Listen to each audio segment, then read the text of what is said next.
Check, check, check. Check, check, check. Are we live? Are we live? I think we're live right now. Welcome to Caribou Weather Dude YouTube channel. Another Thursday night live stream once again. Myself and the gang coming at you here. I'm sitting in Wells, BC, 3,953 feet above sea level. And there's a lot to talk about, as always, on the show. This is the first few minutes when I'm kind of setting things up, and no one yet from the group has joined me, so I have to kill time while I'm trying to get things going. So forgive me, but I am doing exactly that. So it's me, Joey only. Welcome to my channel. Something I put together years ago, kind of as a way to help me interact with the world, but also continue being the artist I am, but also to share information about weather and share my knowledge about things. So I made this channel. It existed long before 5 years ago, but around 5 years ago, we were really getting it into motion. And next thing you know, we got Brandon Hauk joining us and Frankie McDonald. And we got this crazy collaboration of really great storm chasers, weather nerds, weirdos, meteorologists, actual professional scientists like Mark. What I'm doing right now is sharing, if you'll give me a minute. Trying to get sharing in two ways. A, trying to share the show's link around, but also sharing a little bit about what we've been trying to do here.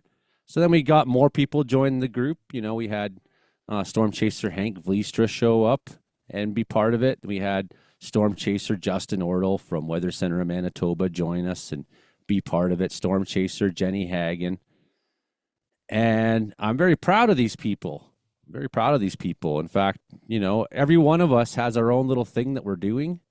And you would think in a normal world we consider each other competition, right? But that's not how I see it, and that's not how anybody in this crew sees it. We're kind of like a loosely affiliated bunch of friends that are all working towards the same purpose, which is spreading weather information, spreading fire information, emergency information, things that could help people so that we can look in the mirror and feel like we've done something that matters, you know, that we gave back. So I think one thing I like about the crew that's part of us is that everyone's very selfless, you know. For example, like if Hank has more tornadoes at the end of his career than I've seen, that's great. You know, what that means is that we have good people who are organized, trust each other, believe in each other, and give each other credibility. If people in Alberta decide they'd rather watch Brandon Hauk's forecast on the Facebook instead of watching mine on the YouTube, I mean, hey, it sucks to lose a viewer, but it's good. They're getting it from a better person right there in Alberta, as far as I'm concerned. So, you know, I try to have a very positive view of that. That's kind of like my politics and who I am. You know, it's not just this this big attempt to prop ourselves up in some way. In that regard, another person who's involved is Adam Skinner, and he put together this app called Instant Weather, and we're going to use it to start the show here and look at what's going on across Canada. I quite like it. There's things that my radar scope does better, and there's things that Instant Weather does better. So I like having both of them available in my more professional level approach to things. Whereas for you, you can download to your phone the free version of Instant Weather. You don't need this pro version. But if you are more interested in a pro look at radar, maybe this would be a better deal for you than Radar Scope or something. If you want to invest in a good radar program, you know, almost everything else, whether it's WeatherWise or Radar Omega or Radar Scope, they're all American companies, and they don't give good Canadian weather information, right? When one thing that Instant Weather does, being a Canadian company, is that they give us both, you know. So in terms of my big outlook on things, I find Radar Scope is really handy in that way. So right along the U.S. and Canadian and Alberta, BC border, we've had some lightning going off this afternoon. Just the remnants of what was affecting the BC interior yesterday. The air quality warning up near Jasper is because they have been doing burning there to prep the town site. South of Saskatchewan here, fire weather watch is going on. See this? Fire weather zones 120, 122. They could have gusts of wind up to 40 miles per hour. Humidity as low as 13%. There's also a slight chance of thunderstorms through there today, which seems like a few of these right here might become exactly that, some fire starters. So that's something we'll be watching on the episode today. Fire dangers creeping up quickly in Saskatchewan again, and Alberta again. And BC, we're leveling off just a little, not much. It's still staying pretty warm, still pretty dry, but we had kind of a peak the last 3 days of heat and lightning. We'll get a load of this. The other side of the country, the jet stream's been really unfair to them. It's been just diving really far down. So the reason why I mentioned Adam, by the way, just to come back to what I was saying about our group that's part of this show, is that Adam is also involved with Northern Tornadoes Project. In fact, he lives next door to Dr. David Sills. And that's part of the reason why Dave already knew well about people like Brandon and Justin and whatnot, because Adam's been in our crew for quite a while. We're always chatting. You can hear maybe in the background my computer dinging. And that's literally, it's literally the guys from our weather crew talking, right? So guys like Adam. And so what's happened is over the years, we've funneled through Adam, and in part being in discussion with Adam, weather reports that are going on. And we've also sent them directly to the Northern Tornadoes Project. And some of us have also at times been on the phone with Environment Canada while we're chasing a storm. Last year, I gave an example to Dr. Sills where we had the tornado warning west of Prince George, like August 18th or something like that, out towards Vanderhoof. And there I was watching it, and I had the phone ready to go with Environment Canada's direct phone number as a storm spotter to call. And I looked at it, and I said, it's not going to materialize. I had a feeling that the most exciting thing that storm was going to do was what it was currently doing. And so I didn't bother calling. There was nothing to call about. But anyways, that's what's helped Brandon and Justin and myself. And Jenny was she's been on the show many times, already a part of this crew, but we've been recognized as contributors for the Northern Tornado Project. Therefore, people who can give reports that they will take seriously, like instantly. They may send us sometimes to assess damage. Of course, we'll be chasing, right? So we're doing our part to be part of the science. And in that way, many of the things that I've passed on to them that have been confirmed tornadoes in BC the last couple of years, which has helped raise the understanding that tornadoes happen in BC and prove that they happen in BC more regularly. People have been on it with their phones a lot more, and we've been sending these reports in, and these investigations have been done. And that's why probably Environment Canada issued 2 separate tornado warnings in the Prince George region last year, because they're taking the threat seriously now that when a storm is rotating in BC, it can do the exact same thing that they can do anywhere else. So look at the jet stream has been so unkind to everybody. So we're going to talk a lot about this on the show today, by the way. We'll come back to Northern Tornadoes podcast episode, the great honor that many of us here in the crew, and why this show really embodies, and the attitudes of everybody involved, kind of my philosophy, my politics. It's not about me. It's not about any one of us. We're not in competition. We all have the same goal. And like I said to them today when we were chatting, I said, back in 2023, 4 guys from my company got killed coming home from a fire. Here comes Brandon Hauk. Excellent. One of the guys himself. So like, to me, it's not like just some intellectual discussion point.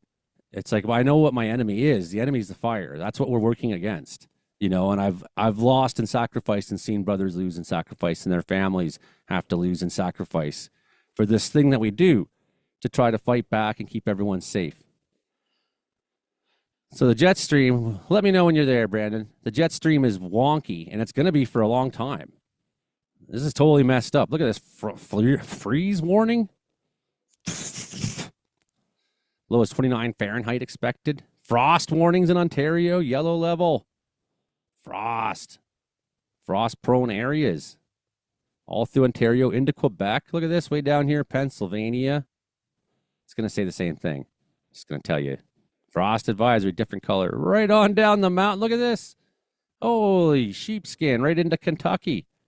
Frost advisory right into Tennessee, even. Can you believe that, Brandon? Oh, yes. It's not going to go away, is it? And then also, what's going on is the forever, never ending series of storms that are hitting the East Coast. Oh, yeah. It's just like every day. If you don't know what to forecast, you haven't looked at any models, you can be like, and today in Atlantic, Canada, lots of bad weather, rain, things like that. Last month it'd be snow. Yeah. Cool and unsettled. Just Oh, yeah. brutal, eh? Uh, Congratulations, Brandon. on oh, the super watcher certificate thingy. The Or Super Watcher certificate. Yeah, exactly. That's you as well, yes. the lay term for it. Yeah, man. It's pretty cool. It's pretty cool. Huh. We like I was just telling everyone before you came on how everybody who's involved in this show is really like we're all have our own little empires that we're Oh, doing yeah. and managing and running, and then we come together and kind of share what's going on in our empires. And I feel like it's progressive and I got a cat hair in my eye right as I'm trying to be all sentimental about what a great thing we have here. Oh, yeah. I'd put basically no effort into the farm. Just instantly accepted, eh? Oh, yeah. I just when I was asked to provide, I just sent a couple of YouTube links. Oh, okay. Yeah, I didn't have to do anything. I was like, oh, we know who you are. Yeah. Welcome. Yeah. Yeah, I was talking you up too. Because I can't just like accept a good thing as like, you know, Oh, yeah. congratulations, Joey. Yeah, okay. Have you heard of Brandon Hauk? Have you heard of Justin? Have you heard of Hank? It's like, Yeah. there's maybe you could just soak the moment for a second, Joey, but no, that's not me. Like immediately like talking up our whole crew. And Indeed, yeah. that's the way it should be. So, Oh, yeah. it's good. We all have our little empires. We come together and kind of share what goes on in our worlds here every Thursday night. And it's great. And I've actually been so full of anxiety today that I've Mm. not been able to eat. Like I finally had a bowl of soup before the show, Oh, yeah. and I'm like, I'm just for how not well I've been feeling at times lately. Thursday night's like the night. It's like the first 10 minutes of the show is really hard because I'm just talking and it's just me. Yeah. And now you're here. And I'm like, Oh, yes. So, yeah, Thursday. don't be offended if you see me up here laughing away during the show because even if it's like serious topic or something, so I'm listening into another show too at the same time. I'm listening to shows. Of course. Oh, yeah. So they're doing their 27-hour radiothon. And it's about, yeah, they're in their 12th. They've got 12 hours to go on the air for. That's a long time. Yeah. Same Oh, yeah. guys the whole time, too, right? Yeah. They've been doing dares and stories and ghost stories and oh yeah, all kinds of stuff. So Well, Dave Soroka, the songwriter down in Grand Forks, British Columbia, had something for a while he was doing called the Soroka-thon. And oh that's yeah. because Dave had written about 1,000 songs. And it's like, I guess he opined or joked at one time that the Yeah. only way he'd ever be able to go through all these songs is if, he had a 24-hour long show. So then somehow it became like a dare or a bet. And he did Oh it yeah. more than once. And one of them, Yeah. I must have like played guitar leads for about like 6 straight hours Yeah. until like I kind of went into this other world. It was really psychedelic. Just like got lost in Oh, the yeah. music. Just Oh, that's lost good. hours and hours of playing. Yeah. And 24-hour long Sorokathon. Wow. Look at the East, man. Look at this jet stream. Yeah. It's so whack. They're just never getting summer again. Wackadoodle. And here we got this guy's gonna maybe leap up, lurch up, make some big wins in California. stoke some fires. Maybe we get a little bit of a weather change into British Columbia, but it's not like major. It's just kind of like Yeah. into a crappy powder, not like we're going to get slammed. But even then, a crappy pattern would be better for the long term fire situation than a continuation of this. What's it like over there right now? Pretty warm? Oh yeah, it's sunny. Had some thunderstorms in southwestern corner of the province today, so those materialized. Those were so that's good. So I forecasted that pretty well for southwest today. 21 is the temperature right now. It's pretty nice. Pretty much perfect May weather. We got up to 18 here in the mountains today. Oh yeah. Yeah, flood watch for Bulkley near Houston. Oh yeah. Skeena flood watch in effect here. Bulkley Yeah. tributaries around Smithers and Houston maintain the flood watch, but we have the high stream flow advisory for Skeena Terrace, Kitsum Column, at Narco River, Bella Coola River, surrounding tributaries, Lakes region, tributary around Burns Lake, Fraser Lake, Fort St. James, surrounding areas, Amanika, including tributaries between Prince George and Mackenzie. An extended period of high pressure has brought seasonably hot temperatures across British Columbia for the past several days. Although forecast temperatures are expected to cool slightly into the weekend, daily maximum temperatures through the northern interior are expected to reach or exceed 20 Celsius, with overnight low temperatures remaining above freezing in many locations. Our ice has melted off the lake up to a week and a half early. It just broke off Mm. yesterday completely. A low pressure system is expected to bring light to moderate, possibly locally heavy precipitation as well over the weekend. Snow melt rates observed at automated snow weather stations have generally been in the 15 to 30 millimeter range over the past few days. Rivers have been rising in response to the hot temperatures and snow melt. Several rivers at Water Survey of Canada real-time monitoring are currently flowing near or above a mean annual peak flow, the 2-year flow. Flows in rivers through the region are forecast to remain elevated through the next several days. In the short term, additional rises from snowmelt may be somewhat limited by slightly cooler air temperatures, but rainfall could boost flows. Multiple locations could remain at, reach, or exceed the 2 to 5 year flow through today and tomorrow. Low-lying flooding and bank erosion are possible.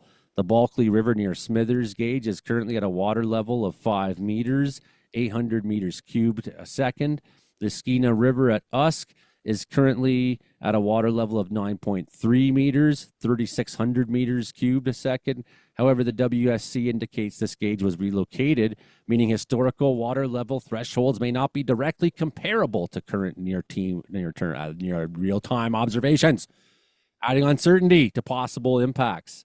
Flows may exceed flood stage on the Bulkley River, the Skeena River, and other headwaters. So heads up, people in the Northwest. Heads up on the flood hub. They don't have that in there penciled in yet. This is just kind of a rough understanding of where snow melt and flooding conditions are a problem. Do you have any news on Fort McMurray, Brandon? Oh yeah. Haven't seen much out of that area. Just river flooding, at least. Yeah. A Now lot I of it in saw you had a Saskatchewan. post. You had a post today of Nokomis getting Oh yeah. just blasted. Yeah, significant flooding up there. Yeah, lots of areas in Saskatchewan. Yeah, a lot of roads underwater, and oh yeah, They call that a lake. yeah. Yeah, Nokomis. That's where Jolene Higgins, Little Miss Higgins, is from. Talked about that one before, playing at the Nokomis Hotel. They actually put the sandwich board for the show right in the middle of the four corners of town, so that everybody was driving either way had to drive with the sandwich board sitting right in the middle of the four corners. Show tonight at the hotel, Joey Only Outlaw Band. I think they said Joey's Only even. I was like, oh man, That's the how restaurant, isn't embarrassing. it? Yes. How embarrassing. We had it here. It ran out of business. Yeah. The Prince George one's pretty popular, I hear. Yeah, there's like 35 separate nations, First Nations or something like that, that are having flooding problems up there. Here comes Karen Richards. Manitoba still not really happening yet. Not happening yet. Northern Ontario showing some improvements. It's been pretty bad up there for a little while. Southern Ontario out of the clear for the most part now. That's just a rough look at, and you can see all the rainfall and the melt going on in the East Coast there. Just a rough gauge of where things are at right now. Up into the Yukon, starting to see some of their high waters. I know Dawson City had like a evacuation alert near their airport too, sort of similar to the situation that was in Fort McMurray. Ice flows are jamming up and then sometimes moving and then sometimes not moving, and it's sort of this uncertainty. Will there be flooding? We don't know yet. Oh, I don't think I have the audio on. Share sound. There we go. Well, the Saskatchewan Public Safety Agency says support is being provided to communities in the north and southeast who are experiencing severe spring flooding. A total of 35 communities have declared a state of emergency, 14 declaring in the last 48 hours. The SPSA says flooding equipment along with crews have been sent to the areas that are impacted. 35 communities, I guess. It's too early to know what the full impact and cost of flooding will be on the road infrastructure as this event is still unfolding in the province. But crews are working hard to keep the highways open and What's restore going on with traffic your service as quickly audio, as possible. Dan? As of Thursday afternoon, He's like, I am the government. 11 provincial highways are closed due to flooding. 8 incidents related to the water on the road as well. Saskatchewan's Ministry of Highways recommends people to go to Highway Hotline for the latest updates when traveling.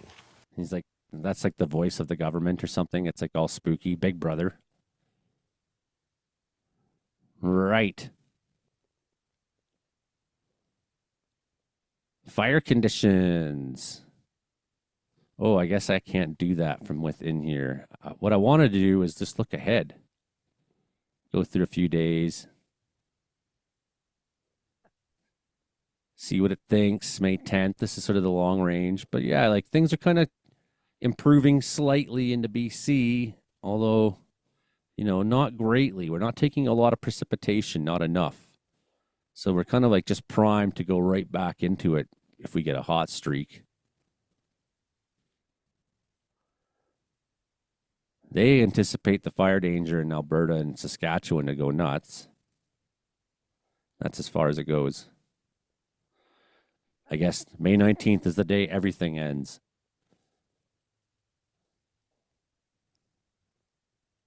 Okay, well, that just gives you that sort of look that, we've kind of gone through a peak early this week into Wednesday of the fire danger in BC.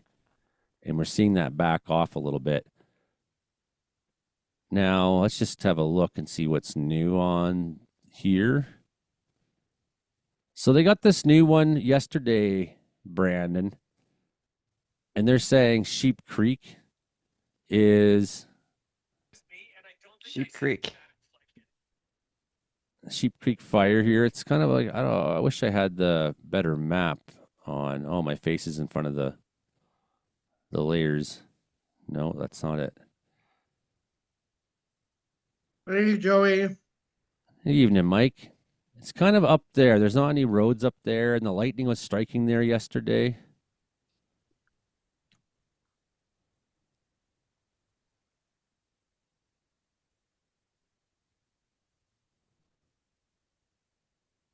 So they're saying it's 20 hectares out of control. Suspected cause is humans. I think we'll see an update that maybe says something different about that. But maybe. It's close to a road. Emerald Road. But yeah, there's quite a few lightning strikes right through there yesterday.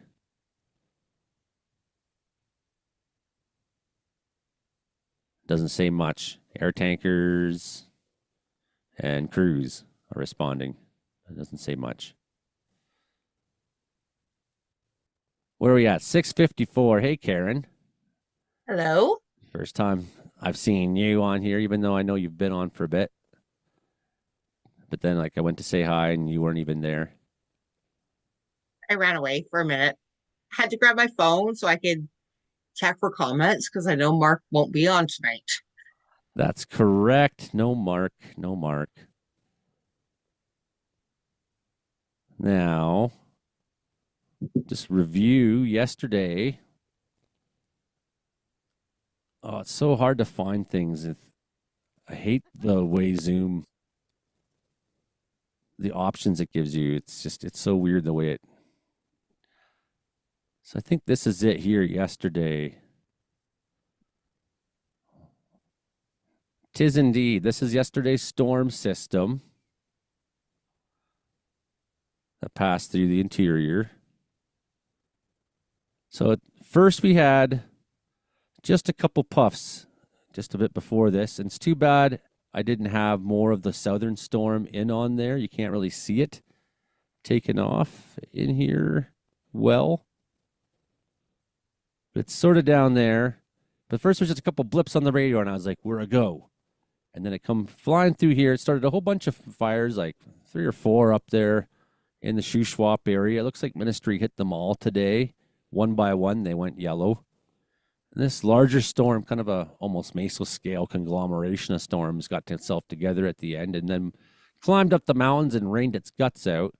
We had lightning strikes all down through the. So there was one that started a fire near Castlegar.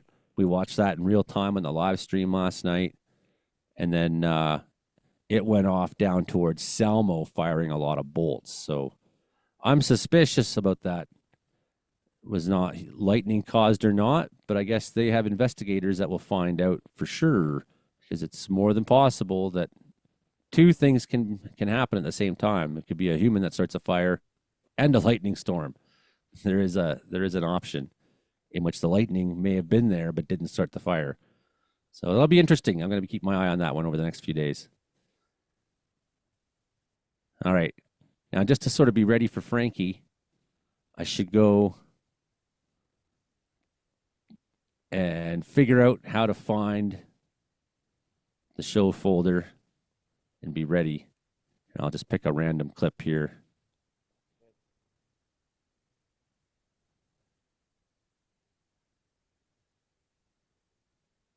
Here we go. Random clip from the folder. Frankie, can you say the words Jordan Carruthers? You come on the show now. Jordan Carruthers, you have to come on Joey Only Show. That's right. Still never has. Still never has. We're 3 minutes away from Frankie. 3 minutes away from. What's going on in the comments? Are people watching, Karen? They are, yeah. I am just making a post and queuing up questions for Frankie. Excellent. Excellent. Yeah, we need some good Frankie. There's nothing going on in the world of weather right now in terms of like tornadoes or thunderstorms in North America. Nothing severe is going on. There's no severe statements of any kind right now. Thursday night, what a night to have a show. Some weeks we've got really lucky. Sometimes we had like hurricanes hitting while we were on the show. That was good timing on the hurricanes' part. No hurricanes this week. No tornadoes going on right now. No severe thunderstorms in the United States whatsoever. Conditions, even in BC, are pretty nice. Pretty nice, actually. Not much going on now after a bit of a thunderstorm day yesterday. Made some headlines there around here. It was epic. I wish I could have seen it. So I'm curious for tomorrow because they're calling for rain here. Do you think they're going to have thunderstorms here as well? Like it's supposed to be rainy here tomorrow. Rainy, eh? Yeah, that's what they're saying. Environment Canada is saying rain. Interesting. Rain. Interesting. I see a few scattered showers. Yeah. My map here. I don't know. Here's HRDPS. They don't look particularly thunderstormy. Okay. And they don't look particularly targeting Prince George either. Maybe a little later on. Maybe a little later on. But yeah, it's not much going on. Just a weak low passing through, eh? That's sort of a newbie. Bit of a model change. ECMWF's not too different. Couple flashes of lightning in there. I'm skeptical. But there is there's definitely a change going on right now in the overall atmosphere outside. It's kind of like clouded up a little bit with a thick haze over top, and there's a bit of a change going on. So it's possible. Yeah, it's possible you get a little bit of rain there. That's nothing game changing. Rain is fine. Thunderstorms are not. What? Well, I'm greedy. I can't help it. I love the thunderstorms. Look at the rainfall they take this weekend, the North Coast. Hey, I love the thunderstorms as well, but I'm just not ready for that kind of action yet. So you want am. snow? That's No, Brian, I don't want snow. I want like a gentle ease into spring and summer. Frankie No McDonald. snow, no thunderstorms, no lightning, gentle ease. boring. Yeah, I gotta say, we just got accepted into the Northern Tornado Project crew here. Like, just straight nice weather only is. We're not gonna have much to talk about. It's gonna be tough on Okay, us. well, I don't want tornadoes either. Come on, you guys. I know you guys got accepted into the tornado project, but seriously. Say you love tornadoes, Karen. Okay, I love tornadoes. Okay, right on. Yes, that's spirit. Yeah, me too. As a matter of fact, That's the spirit. tornadoes. Hey, Frankie, you ready for a show? Yes, I'm ready. Do you love tornadoes? Yes, and earthquakes. You love earthquakes too. I love tornadoes and earthquakes too, Frankie. Yeah, maybe we'll get you to do a tornado siren for us here. First, Mark Ankle sees in Eastern United States this week. Yeah, he's gone to bed. I have a video from Mark though. I do. So Mark Yes. will be with us tonight on the Comedy Meteorology Report here once again on your local college, university, community radio station on Caribou Weather Dude YouTube channel every Thursday night. It's the 7th of May. We have weather, floods, stories to talk about here in the show with our cast of specialists and weirdos. Let us go. Well, whether it's hot, whether it's cold, whether it's hot, Frankie's got the weather we got. Wait a minute. Well, whether it's cold, whether it's hot, Frankie's got the weather or not. I'm Joey Only, and welcome to episode 243 of the Comedeorology podcast here.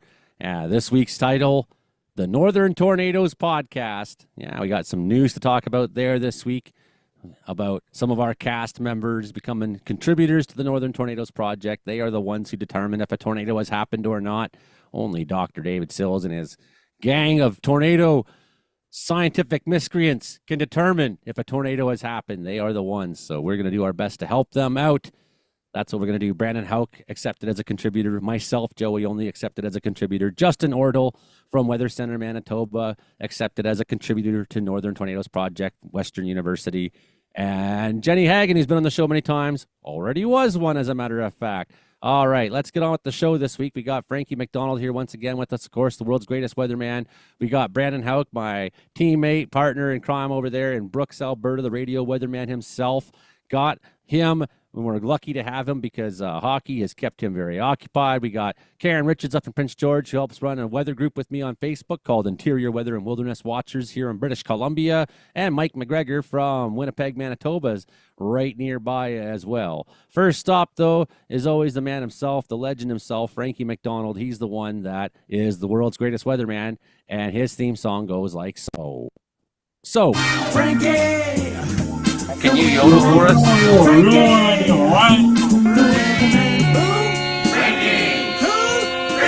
Who has the worst weather in the world, Frankie? Ladies and gentlemen, Frankie! Hey, Frankie, guess what? I'm doing great so far. It's going to get cooler in Sydney, Nova Scotia on Friday. And then Saturday coming up. Then you get some more rain. A little bit of rain heading for Sydney, Nova Scotia on Sunday. Then again, lots of rain in the eastern United States of America this Sunday, Monday, and Tuesday coming up. It's going to bring a whole lot of rain in the eastern United States, New York City, Washington, D.C., Boston, all the way down Florida, Texas, Alabama, Mississippi, Louisiana, Georgia, and all those places. Then it gets a sea effect rain in southern Ontario this Monday coming as well. Then got lots of low pressure systems going through Minnesota, Manitoba, Saskatchewan, Alberta, and Vancouver Island. Once again, PNA is going negative. It's going to get really hot weather pre-BC as well. And California is going to turn really hot. And it's going to bring some really, really hot weather. Santa Ana winds going on in California this week. Yeah, they got a fire risk, I think, coming to California, eh? Yes, they got fire risk getting towards California. British Columbia's getting lots of fire risk too. Yeah, well, it's Washington, calming down just a Florida. little after a few, like, couple days where it was really hot and really dry. We had some lightning strikes, Frankie. We got a few days ahead where things aren't quite as bad as they have been, although the risk is still there for sure. Yes, and it gets a cold weather in Wisconsin this Sunday coming up in Michigan and all those places in Thunder Bay, Ontario, Timmins, Ontario, where Jamie Clump lives. They got cold weather heading for where Jamie Clump, the co-host of Kids Clump, lives as well. Then you got lots of snow in James Bay and Hudson Bay. Is it like the new ice age going on? Does like the ocean, conveyor belt of weather distribution broken down, Frankie? Are we into the new ice age in Ontario? It seems like it for them. Now, around in Nunavik region of Quebec and all those places. In Mexico, it's really, really hot there right now in northern Mexico. Lots of showers and thunderstorms in east coast of Mexico and Tapaco, Mexico, and all those places. And the weather all across Guatemala gets showers and thunderstorms for forecast those Costa Rica, El Salvador, Nicaragua, Honduras, and Panama as well. And lots of rain. And in western Mexico, it's really dry and hot there right now. And the west coast of Mexico as well. Weather all across South America this week is a lot of rain and thunderstorms going on in Venezuela, Colombia, Ecuador, Bolivia, parts of Peru, and parts of the Amazon rainforest. Then you get really cold weather, high winds, and heading towards the southern southern Brazil, like Sao Paulo, Brazil, with rain and thunderstorms. They got so much rain and wind going on in east coast of Argentina. They got slow pressure steepening. 961 millibars tomorrow, Frankie. That's a big old storm. And off it goes to Argentina. Then they got cold weather in Oceania, Argentina. They got a hantavirus going on in Argentina, spreading to Israel and all those countries. Yeah, that's what happens if you start eating mouse turds. That's down Argentina and all those places down in southern Chile, rain in the coast areas and snow up in the mountains in southern Chile. Down in places like in Oceania, Argentina, it's really cold. We got warm air, cold air fighting each other. Then it got some in southern Argentina is getting really cold air off those Stanley Falkland Islands. Since the big storm is off the coast, that's bringing really high winds, causing big waves in South Atlantic Ocean as well. Weather all across Europe this week is lots of rain heading towards Portugal and Spain and all those places. Then it gets a really cold air in Scotland, Ireland. Joe Stover made it back to Winnipeg. He's driving to Thompson, Manitoba, catching a train to Churchill tomorrow. Yeah, they were in Ireland, weren't they? Yes. And Mark Engels was in Morocco. He was in Morocco. He's back in the East Coast and launching balloons, having a good time. And in the weather all across England, Wales, Scotland, Ireland is cooler than normal. Lots of rain in Dunkirk, France, Paris, France, and France, Spain, Portugal, and France, Spain border, including Berlin, Germany, Munich, Germany, Denmark, Netherlands. Lots of rain and thunder in the forecast goes to Italy. And you got some snow up in the mountains in Norway and rain in the coast areas in Norway, Finland, Sweden as well. Then you got some lots of rain and heading towards Croatia, Bosnia. And Romania. And you got some lots of rain going on in Romania, Serbia, Bulgaria, and those places heading towards Greece, Albania. Slovakia too. Turkey. Czechia. Slovakia too, where Stefan lives. Stefan, the Base Guy Show, lives there. Switzerland getting lots of rain, so is Belgium, Austria, and all those countries. Moscow, Russia's getting some rain in the forecast as well. Minsk, Belarus is getting lots of rain tomorrow as well. Yeah, Belarus too, It's really dry in Morocco right now. In Casablanca, Morocco, including Algeria, Libya, and Egypt, Israel, Lebanon. It's really dry there right now. Super hot. 43 in Pakistan and Iran. Lots of rain head towards Sapporo, Japan. Then it's going to change over to snow once and move off the coast of Japan because of cold air. Off the east coast of Russia. And they got some little bit of snow in the forecast of North Korea-China border. And it gets a cold air in Vladivostok. Lots of rain thunderstorms going on in Hong Kong right now, and Taiwan and Wuhan, China. Beijing, China is drier than normal. Siberia is gradually warming up, and Mongolia is getting warmer in there. It's going to get really hot weather in June in Siberia. And they got thunderstorms near in Mongolia. And in Siberia, like Norilsk, Russia, Fort Kuta, Russia, Yakutsk, Russia, and Magadan, Russia, Omyakan, Russia, and all those places, weather is cold air, warm and fighting each other, including closed city in Norilsk, Russia, and Fort Kuta, Russia, Murmansk, Russia. Sit down. And the weather all across Vietnam, Laos, Thailand, Cambodia, lots of rain, thunderstorms, so Indonesia, Malaysia, Singapore, and all those places. Lots of rain, thunder, and Philippines going on right now. Lots of rain, thunderstorms. Then it gets a lot of rain, thunderstorms in Sri Lanka and southern India. It's extremely hot in India right now, including Pakistan, Afghanistan, Iran, Iraq, Syria, and Strait of Hormuz. It's really, really hot there right now. In Saudi Arabia, Oman, Yemen, Qatar, and in our Emirates is really, really hot right now. Ethiopia is lots of rain, thunderstorms going on. Ethiopia, Kenya, Zimbabwe, Zambia, and all those countries. As right now, in Northern Africa, it's really dry in Sahara Desert right now. Lots of rain thunderstorms going on in Nigeria, Ghana, and Santiago. Right in Gabon, Congo, DR Congo, Uganda, and all those places. Lots of rain and thunderstorms going on in those places right now. And Angola, lots of rain and wind heading towards Cape Town, South Africa, and the rest of South Africa. And in northern South Africa, it's really dry there right now. Mozambique is really dry. Botswana and Madagascar. And it got some rain in the coastal areas of Madagascar, La Reunion, and Mauritius Islands. It's getting a dry season. There's early next week, they got a big storm off the coast of South Africa, and they got a high pressure in South Africa. Yeah, that's a big one, Frankie. There's a big high pressure system located in southwest coast Australia. There's a powerful high there. In Perth, Australia, where Kyle lives, it's really dry there right now. Lots of showers and thunderstorms in Sydney, Australia. Lots of showers in Sydney, Australia, Melbourne, Australia, Brisbane, Australia, and Canberra, Australia, Townsville, Australia, and Cairns, Australia. It's really showers and forecast. So it's Darwin, Australia. Central Australia is really dry right now.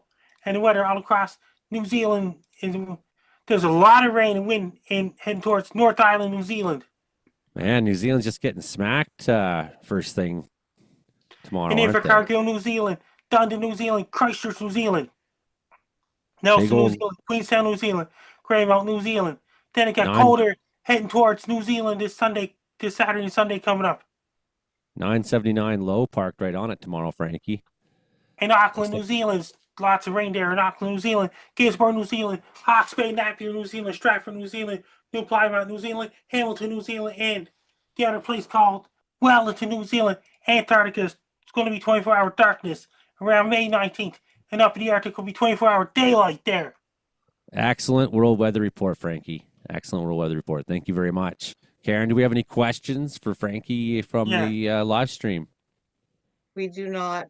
No questions. That's so you're killing me, folks. You have the chance to ask Frankie a question. Is your one chance every week where you could be like, Frankie, what's the meaning of life, Frankie? To me, life means when a person is born, they have to complete their life before they die someday. Yeah, see? You could ask anything. I'll tell you. Right? Even the meaning of life. And over in the musicians, they travel to different countries. Okay, well, you know what I got for you, Frankie? I got not just one video for the Frankie special video this week, but two. So we can put one now and one at the end of the show. You ready for this? This one's called Frankie Says Hi to Everyone in the Whole Entire World. Yes. And just because I'm not ready doesn't mean I don't have it made. Frankie McDonald's going to say hi to everyone in the entire world now. Okay, ready? And I love it because it starts off, for you radio listeners, he's out on the street, but there's a school nearby, and it's recess, and like all the kids are lined up against the fence, and they're all chanting Frankie's name. It's great. Here we go. Guess what? I'm holding a copy of my book. This is Frankie McDowell, my old TV station live in Sydney, Nova Scotia. A lot more AI videos are taking up the high gear on every social media in the world, in every single social this media. is the wrong all one. over planet Earth, including all 10 Canadian provinces, all This is 3 the wrong Canadian one. territories, including up in the Arctic. Okay, that's the later one. That's the later one. See, I told you I'm not good at this. Yeah. Actually, I told you I have 2 videos, but that's the other one. This is Frankie says hi to the whole entire world. We'll talk about artificial intelligence at the end of the show. Okay, here's Yeah. Frankie hi to the entire. Hey everyone, it's Frank Down. Things are great so far. Hey, see how you doing? I'm doing great so far. A lot of people say Frankie out there. Things are great so far. People downstates who say Frankie. And people in foreign countries around the world say Frankie. And even in all the different countries. And Joe Yanni, Brandon Houck, Amy Cookie Bailey, Mark Angles, Joe Stover, David Smith, the Winnipeg Manitoba, Daisy Rampage, Idaho, Roger the Wild Child, Trey Campbell, Jason Marshall with Cookies. Now say hi to Abe Klein, the host of Hay Street Podcast in California. Things going really well so far. And say how you doing. Joe Yanni and the guys. And Joe Yanni is things are great so far. See how you doing. I'm doing really great. Things going really well. Perfect out.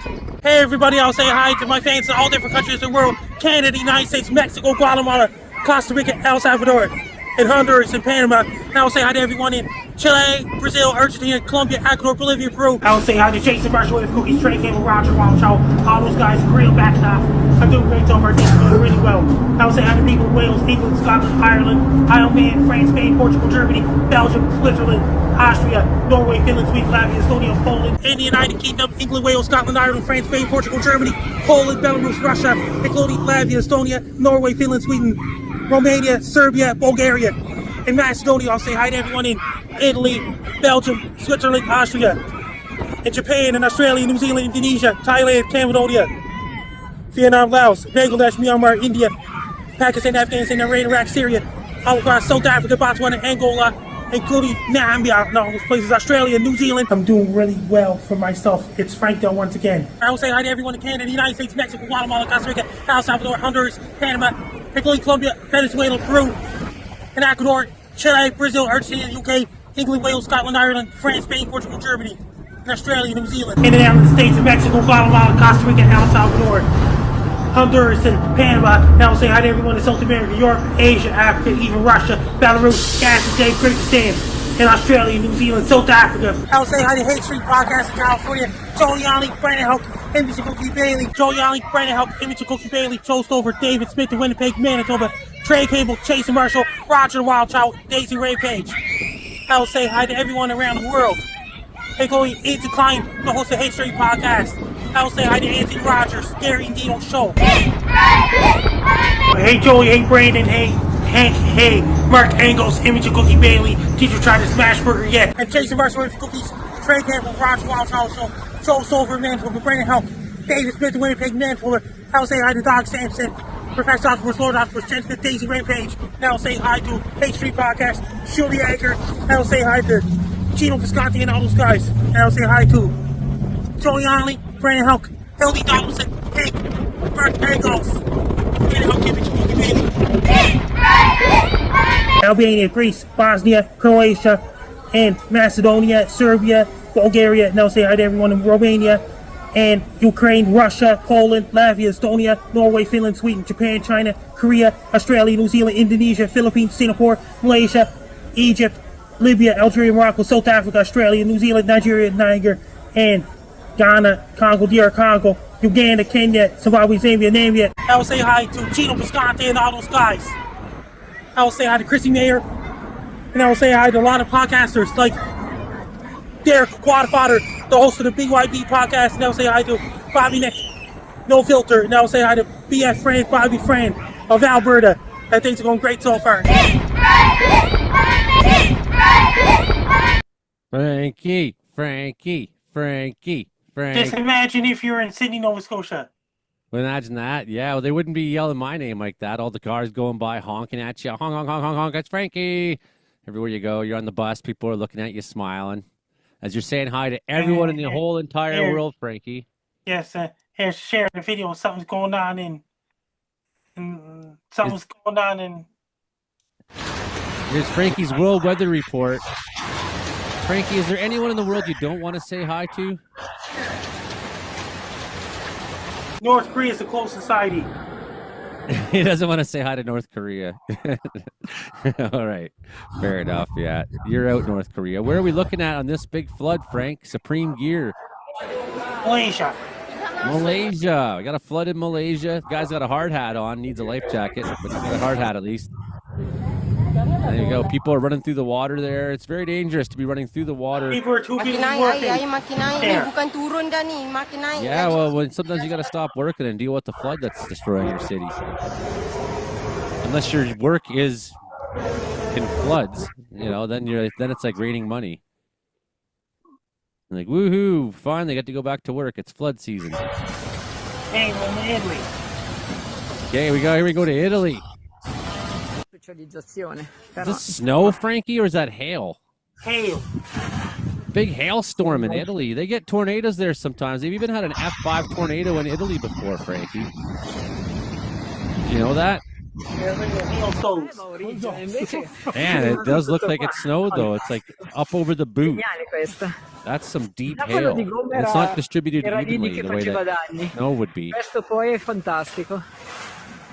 Fantastico.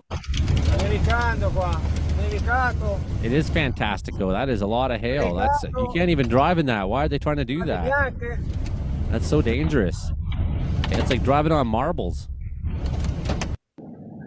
Wet marbles that are cold. Look at the hailstones. Cold, wet marbles. Yeah, it looks like a snowstorm hit, except it's all hailstones. Now I got the flood because everything's melting. Now where's this one, Frankie? Malaysia. Another one. Now we go back to Malaysia, everyone. This just in. Malaysia, more cars flooded. There's a guy standing there with his hands on his hip just looking at everything. He's like, oh my. What a mess we have to clean up. Got a couple cars driving right through it as if they're motorboats. Not what you should do. That's how you end up like that guy in Saskatchewan last week. His truck was like way down there in the drink. Did you see that one, Brandon? He drove. It looked like a flat road was there that just had some water on it, but turned out there wasn't a road there at all. And then the water went down, and his truck still stayed there, right in the drink there. So you shouldn't drive through water. You just don't know what's underneath it, Frankie. People are too busy working there. Well, they're not going to be busy once their vehicle's destroyed. Like this guy's, it's like on its side almost. It's like tipped up in the flood waters. You go driving around, you don't know what's in that water. There could be sharks. I don't know what's in the water in Malaysia. I wouldn't just be driving around it. I'd be like those guys up in the top floor filming. Even like a school or something full of water. It's just terrible. Some kind of a bubble tea shop. It's a bubble tea shop, maybe. The fax machine there, in the water, photocopy machine. All their helmets are up on the table. At least their helmets aren't getting wrecked. That's pretty bad flood, Frankie. I sure hope that never happens here. There's a flood watch in northern BC right now, Frankie. Out for the Skeena, the Bulkley. We had warm weather in BC this week, and things have been melting like crazy. So we got a little bit of a flood risk, and they're going to close the Johnston Street Bridge in Quesnel again, as is a tradition. Look at Indonesia. Okay, let's go to Indonesia, where a full river is going down the road here. It's got like waves and everything, rapids, destroying houses. This is not your like nice little flood like we saw in some of those other videos. This one's like out for destruction. It's very angry. This is the most angry flood we've seen yet in weeks on this show. They've got this really weird brown silty water. It's like thrashing in the air. There's a guy standing in the middle of it and he's got an umbrella, which is funny to me. And here's a different country, Turkey. Turkey. Flood. Also floods. Frankie likes the floods a lot. There goes like a thing down the street, just whipping down the street really fast. I don't know what it was. A bunch of things are just going down the street. Now here's another big thing. It's like a dumpster. Dumpster is going down the street, or a big yeah, it's a dumpster. just sailing down the street, waiting to smash into something. It reminds me of the 2004 hailstorm that hit Peterborough, Ontario, and then it tore off the deck from the anarchist coffee shop, and it sent it down the street, down Hunter Street, and then it hit a cop car and destroyed the cop car. And you just can't make that up. The anarchist restaurant deck. It was just like that. Got torn off and was just flying down the street super fast. Now that's quite the flood, Frankie. That's you could go surfing on that water. Surf's up downtown, right in the middle of downtown. Be surfing around, Frankie. Imogen does surfing and stuff like that. I'd never tried it. Imogen's down Florida surfing. Is she in Florida right now surfing? No, she was there before. Oh yeah, she's been there. Yeah. Yeah, you know, surfing, that's hard. You just got to, like, stand on the water. I'm not... There goes another dumpster down the street real fast. It's just whipping. It's like... Kind of like, you know, when you put those your little boats out. It's time for Brandon Houck Report. You put... Yeah, there it is. You put your little boats out and you race them. You race them down the Hey, street. Brandon, you wrote the comment on the Rip Fest page. Yes, I did. Know what I put on the comment on the Rib Fest? Smoking good barbecue. Yeah. The Brandon Houck Report. Oh, hi. This is the Brandon Houck Report. Brought to you by... Smoking good barbecue. Yeah, Sydney Rip Fest Day. Frankie's coming up. Frankie's already gone. Oh, yeah. He's already gone. I never got to ask him my question. I guess we'll have to ask him later, I guess. Yes. Yeah, well, he'll come back. He's just going to sit on the couch for a bit. Oh, yeah. Just go chill on the couch while I read some bad jokes. Yeah, can't wait. Brandon Houck's bad joke report coming tonight. That's right. Right away, actually. Right now. Yeah. Okay, we're going to hop right to it here. We Tonight get right to seems it. like there's only Karen and I in the studio right now. Mike's maybe somewhere around. He's hopping on just in time. Okay, all right. Bad dad jokes. Here we go. Bad dad This jokes week's- of the week. This week's bad dad jokes. So, first off, why is the grass so dangerous? On May 3rd. There we go. Why is grass so dangerous? Oh, it's on fire. I don't know. Yeah, and then you smoke it, and then smoke the grass there. What anybody else? No. No. What No, we got- date? You changed your dates. What date? It's on May 3rd. That's right. I don't know why that makes a difference. It does not make a difference. I felt it did. So why was the grass on fire? So it's full of blades. All right, yeah. Oh, yeah. well, You can get a cut from the grass. It's happened to me. Oh, yeah. Good. Grass cuts. Grass cuts. That's right. All right. There you we go. to the 4th. May the 4th be with all of you this week. It was. Where do math teachers go for spring break? Oh, yeah, good one. Where do math teachers go for spring break? I know our student audience is out there all listening to the radio. They got their hands up yeah. like, pick me, except the show's not live on the radio. We record it Thursday nights. So, can't help you. You have to be in the audience. They go to equations instead of vacations. That's good. That's close. Not it, though. No. Okay, well, what is the probability that any of us would have got this? What are the mathematical odds? So Zero. where do math teachers go for spring break? Times Square. Hey, you read that one like last week, and I still didn't get it.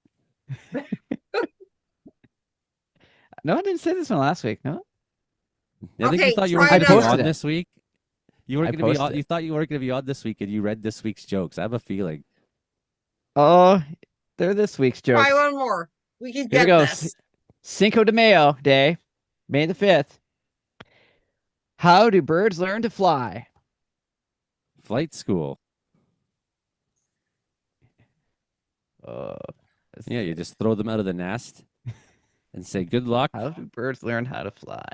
And some make it, and some don't. That's why the cats hang around down at the bottom. Hey, dog goes, Joey. Flight testing area. Yes. So where do birds learn how to fly? They wing it. Oh yeah, they wing it. That's right. Yeah. That's what they do. Here we go. All right, this one's a little longer, but it's also pretty good. All right, we go to May the 6th. Did you see they made round bales of hay illegal in Wisconsin? You want to know why they did that? No, yeah, This is I a don't tough know. one. Wisconsin, eh? Yeah. They like squares there. Oh, Because they don't like shredded wheat. shredded wheat. Yeah, that's like what You're gonna- humanity does is make squares of everything. Can't have round bales. Oh, you're gonna like this one. Here we go. No. It's because the cows weren't getting a square meal. Oh, they weren't getting a square meal Oh, yet. I was very Uh, close. You're like oh, Brandon. very close. That's Oh, a bad one. that is bad. It's right brutal, yeah. Have to call Okay. my counselor after this.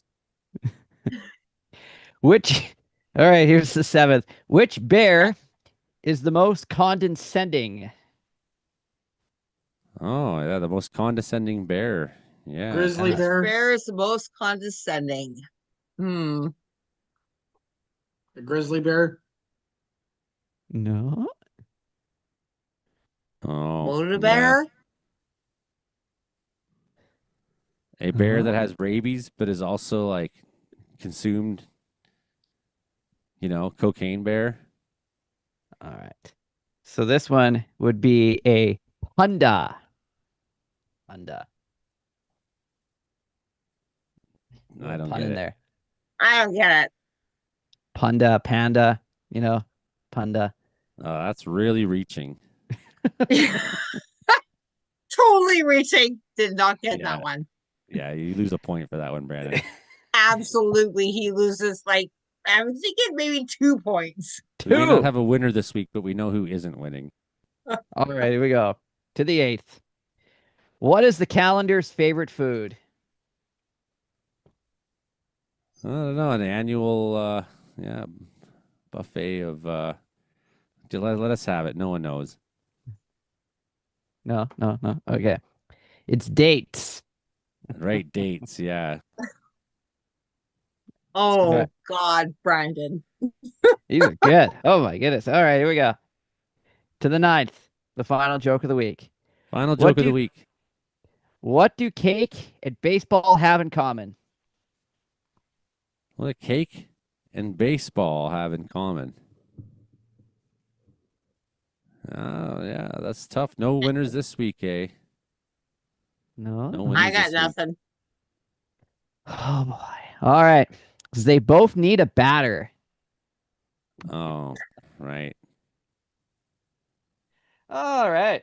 Okay, All next right. I segment. just looked that joke up right before you answered it. I was gonna be like, they have batter. I'm gonna start cheating. Yeah, it should have been Start like cheating. it's their choices for some of these ones. Like if it was like, what does baseball and fish and chips have in common? I'd be like, oh, they I need have to say batter. next week's jokes look really good too. So, I certainly Stay hope so, tuned. because these were really bad. That's Yeah, this year can't end fast enough. all right. I guess I better move on to this segment here and talk about some weather stuff here because it's a nice day. We're 21 degrees. It's grass is green. It's beautiful out there. It had some thunderstorms in the Pincher Creek area today. Those thunderstorms still has dissipated at this hour of the day. And this week we've had, as I say, pretty decent weather, fair weather right throughout the week. No big issues at all in the weather department, except for a little bit of wind at times, but that's about it. And yeah, especially with how busy this week is, it's kind of nice to get a bit of a break from some of the active weather. Next couple of days, we're going to see that potential, especially Friday. We have a chance of showers again in the foothills. And Friday into Saturday, got another chance of showers moving through in portions of southwestern Alberta. And yeah, could see a few, as I say, just some sporadic showers. Maybe you got a little thunder shower, especially in northern portions of the province. So we see a brief cool down for next week. And we've got those thunderstorms that moved off into Montana there. That's right. So thunderstorms that moved through Pincher Creek has slipped on down over the border there. And yeah, because in Kalispell there, they've got this ultra marathon going on this weekend. They're going to be there's going to be people down there that are going to be running. This is going to be insane. They're going to be running 50K with 60 obstacles down there this weekend.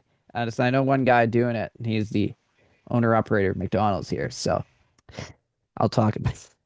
It's insane. So that could be you too, kids. Just keep eating McDonald's. yeah, here you go. But yeah, so that's going on this weekend down there, and then I got an event up here, another running event that I'm going to be hosting.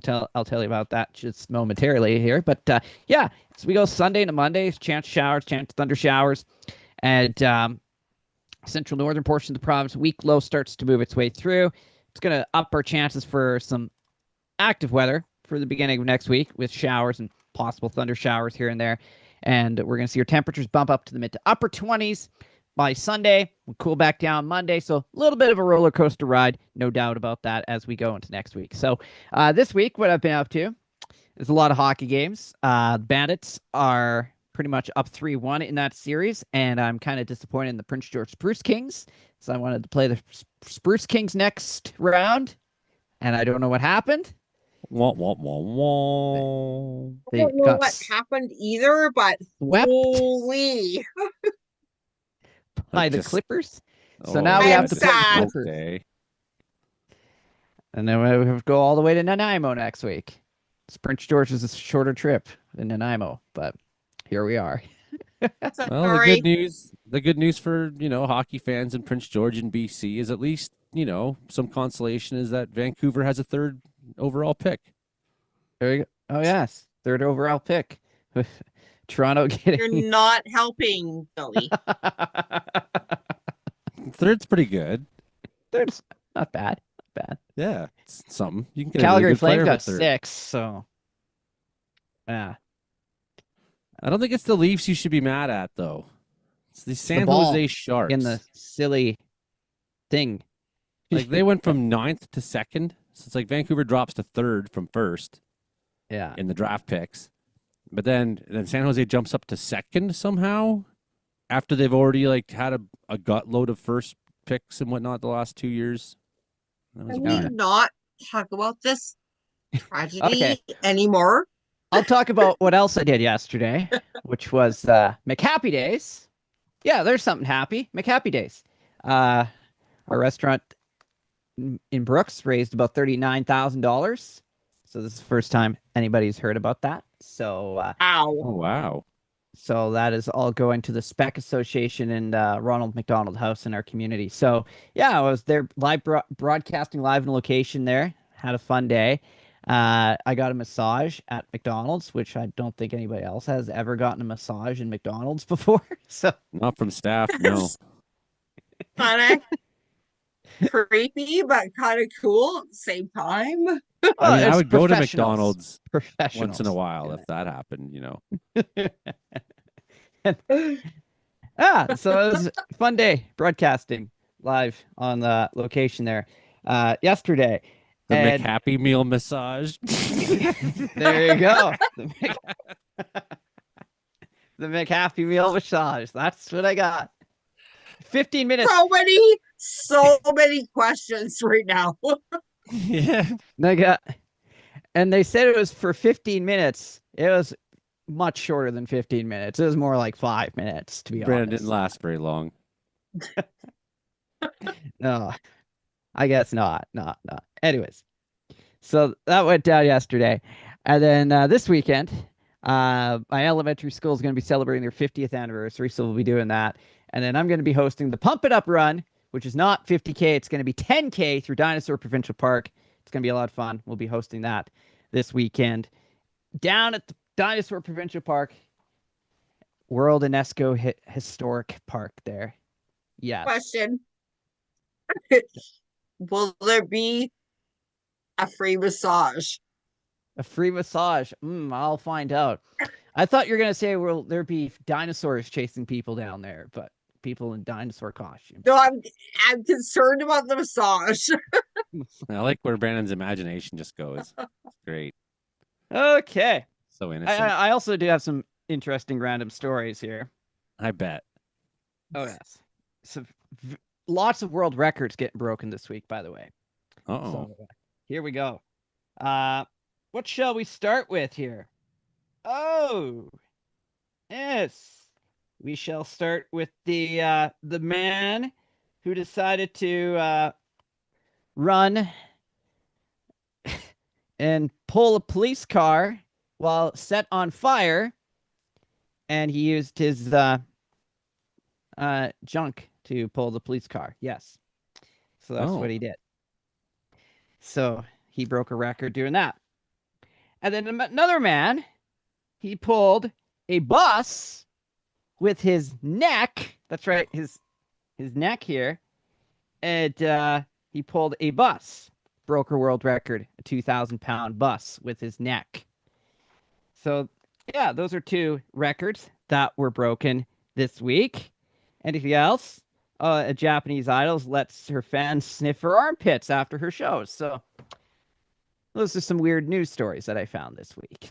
I got a world record right here. This is the longest jump towards water. Longest Scott. This is like a long jump. He's going to jump as far as he can. I saw this already. And he's going to hit the. He's trying to dive into the water, but it's a long jump, but a dive. You'll see.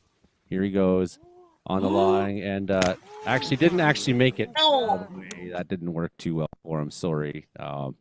Yeah. Okay. Well, we got a better one here in Russia. You know, if this is how they do demolitions in Russia. You can tell this is why they're losing the war. So they got 2 vehicles here. They're gonna, and there's the guy's driving the big truck, and he's gonna transfer himself over to the red truck. So here they are driving very, very fast, and he leaps out of the one truck to the other, and then off the ramp and into the big tower, and the tower is crashing down, and down it comes there. That's quite the demolition. Never quite seen anything like that one before. So good stuff. Yeah, you never know. Talk about off the rails today. A little bit off the rails there on that one. Yeah, he sure crashed. Okay, here's meteorologist Mark, who was not involved in any of those crashes whatsoever. Hello, friends. Mark Ingalls here. I'm back in North America, but I'm not going to be on tonight because I am freaking tired. But we're working. We're launching weather balloons here in Henderson, North Carolina. It's a little bit north of Raleigh. I've been driving a lot this week, trying to get stuff figured out so I can launch. I launched my first balloon, my first solo launch yesterday. And that's after, I think it was last week. I don't know. Time's kind of weird right now. Last week we launched 40 balloons in one night. That's a world record as far as I can tell. Don't expect to see it in the book anytime soon. But here I am. It rained most of the day. You guys know that's my favorite kind of weather. Tomorrow's going to be sunny, unfortunately. Oh. And Frankie, I hope you're having a good day so far. Yeah, he is having a good day so far, as a matter of fact. Yeah, thank you, meteorologist Mark, there. It's so good. Yeah, I looked into it, Karen. You know what's so tragic about, because everyone's like, well, Vancouver's never had a first overall pick. And I was like, oh, boo-hoo. Like, in 110 years, Toronto's only had 2. But, there's something about that. They've only ever gone down. They've never gone up. Someone pointed that out, and I was like, that is brutal. I would be furious about that. I think Vancouver fans have a right to be upset about being leapfrogged all the time, but never having had gone up. I'm talking like from 5th to 3rd or from 8th to 6th. They just never gone upwards once. Even Winnipeg, Mike, they got leapfrogged. All the hockey fans are mad right now in Canada. Except for Toronto, actually, where Toronto fans are pretty happy. We are very cranky right now as Canucks fans. Absolutely. The thing is, I'm checking. I'm looking at the different draft projections. All 3 of those top possible picks, including one of the defensemen who's in a lot of draft rounds, down at 5th or 6th. I think there's some star players in that top 3. Like, you're going to get a great player. It's going to be fine. Whereas Winnipeg and Calgary, they're a little further down. You're still going to get a great player, but I don't think they're going to get a maybe less chance of a superstar. So I don't follow hockey that much, so Well, I'm gonna it's have to your start fault. following it. It's your What? fault this happened to Winnipeg. Blame me. Have to be more loyal to the team, to the Millionaires team. Winnipeg Jets did pretty well this year, though. No, they didn't. No, Yeah, well, not at all. in some ways they did, but they didn't make the playoffs. I like what Frankie says when we talk about this because the Cape Breton Eagles were like last place. For almost every year we've done this show, the Cape Breton Eagles have been in last place in their league. And Frankie goes to the game still religiously. So when you kind of joke about it, like, how'd Cape Breton do this year? He'll just say, they tried their hardest. I always like that, positive. Oh, I do have to say one thing. Kudos, Brandon, your Brooks Bandits, freaking, they're going to the playoffs. My Spruce Kings, done. Yeah, well, not just that, but also Brandon and myself and Justin this week got picked up by Northern Tornadoes as contributors. So Northern Tornadoes project from Western University. Congratulations, Brandon Howe. Oh, well, thanks. Yes. I know it was very difficult. Very difficult for you to get in there. I just had No, to say. you guys did great, and kudos to you, and congratulations. They're like, yeah, Brandon, he's in. Yeah. I didn't have to explain myself or anything because I send him stuff all the time. So Whereas Justin had to like wait a day. Yeah. I just had to wait 1 hour. 2 hours for me. Justin a whole day. He's like, come on. Why am I not in? Congratulations. I've been away from the computer for a day. You're in. You're in there. So good news for Weather Center in Manitoba. Good weather. Good news for Brandon Houk. Good news for Joey Only here. We're gonna be watching. Well, I didn't get it. I didn't get to be a super contributor. I think it's because I don't have tons of reports. Yeah, you gotta get out chasing. Get out chasing. Well, I guess you don't have a license, so that makes chasing hard. I got a license, not a full license yet. Okay, well, there you go. So you get a license, and then once you have that, then you can get a vehicle that you can just live in, and that will solve two problems. I got a house to live in, so okay, that's good. Wasn't sure. Anyways, is it my turn here? Yeah, if you got something you want to say. Yeah, it's been kind of a dull, cold, boring week in our province. That's great radio content. Yeah. Typical for the both of us. We're struggled to get past 10 degrees the last few days. On Tuesday, we even struggled to get past 3 degrees.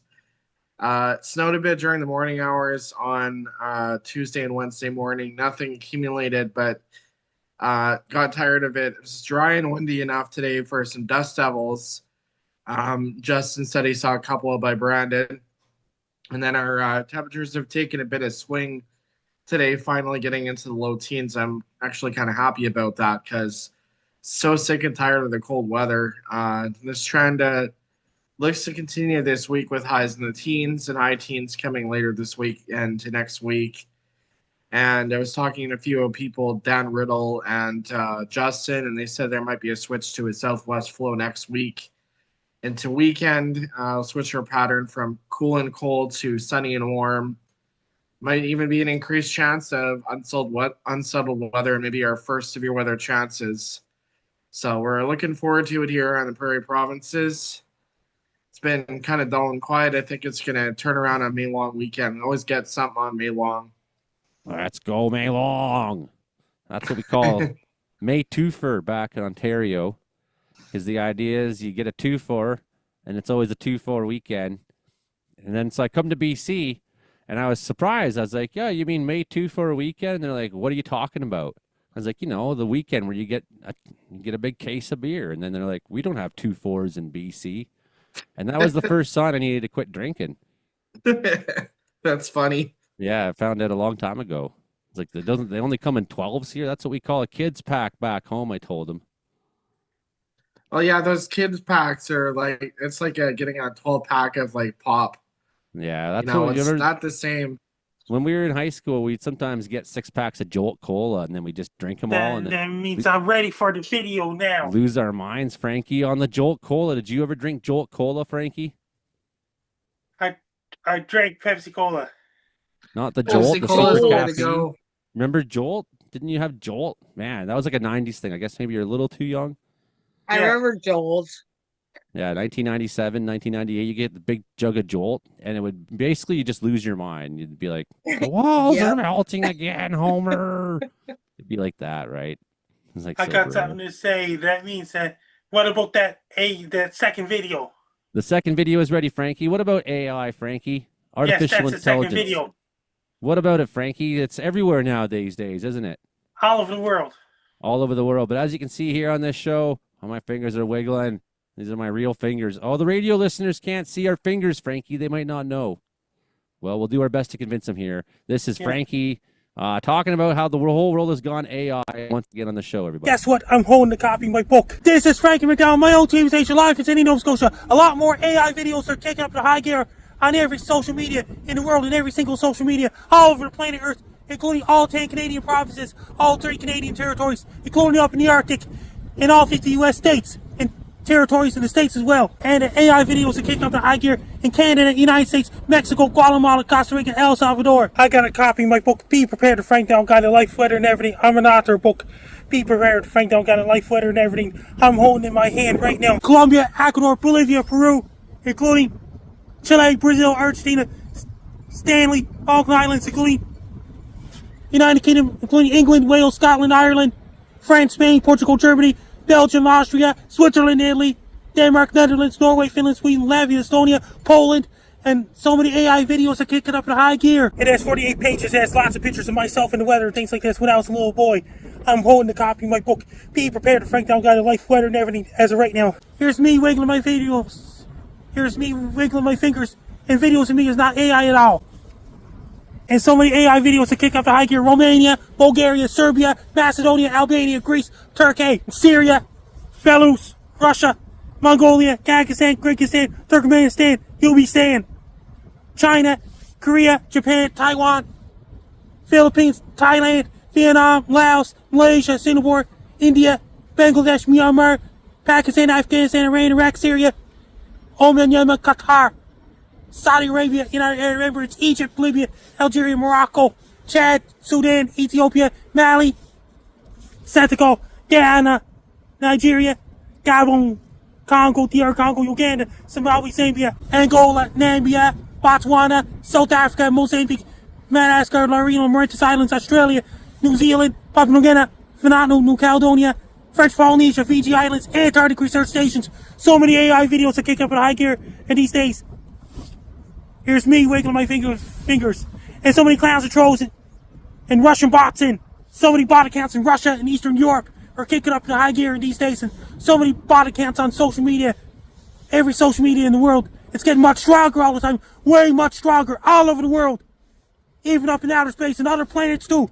And so many AI accounts and kick up in high gear in these days. And so many clowns, trolls, haters on social media is kicking up to super maximum gear in these days. Including up in the International Space Station. And AI is kicking up high gear. So many people are making AI photoshops of celebrities now. And AI videos of celebrities now too. And other famous people. Guess what? I'm holding a copy of my book. And AI is getting way worse all the time. All over the world. Getting way much stronger. Non-stop's gonna last days, months, weeks, years, decades, centuries. Millenniums, tens of thousands of years, hundreds of thousands of years, millions of years, tens of millions of years, 100 millions of years, and billions of years, and AI videos are kicking up a high gear. It's getting much stronger all the time. Every country on the planet. So many AI videos are getting way worse in every country in the world. And AI videos are getting way stronger, building robots in other countries. And they're making so many robots and building a lot of robots, and Android think it's the people, but it's not. They're building it in all different countries around the world. Every country, even Siberia, Magadan, Yakutsk, Norilsk, Murmansk, Cheetah, Irkutsk, Krasnoyarsk, and AI videos are getting way worse in Rio de Janeiro, Brazil. Brazil, including Argentina, and all those countries around the world, including International Space Station and other planets. All over the universe. AI videos are getting way worse all over the world. Third world countries and so many countries around the world. AI videos are getting way worse all the time. I'm holding a copy of my book, Be Prepared, Frank Down Guide to Life, Weather, and Everything. Has 48 pages. When I do my comedy videos and my weather reports and anything videos, my videos are not AI at all. Here's me wiggling my fingers.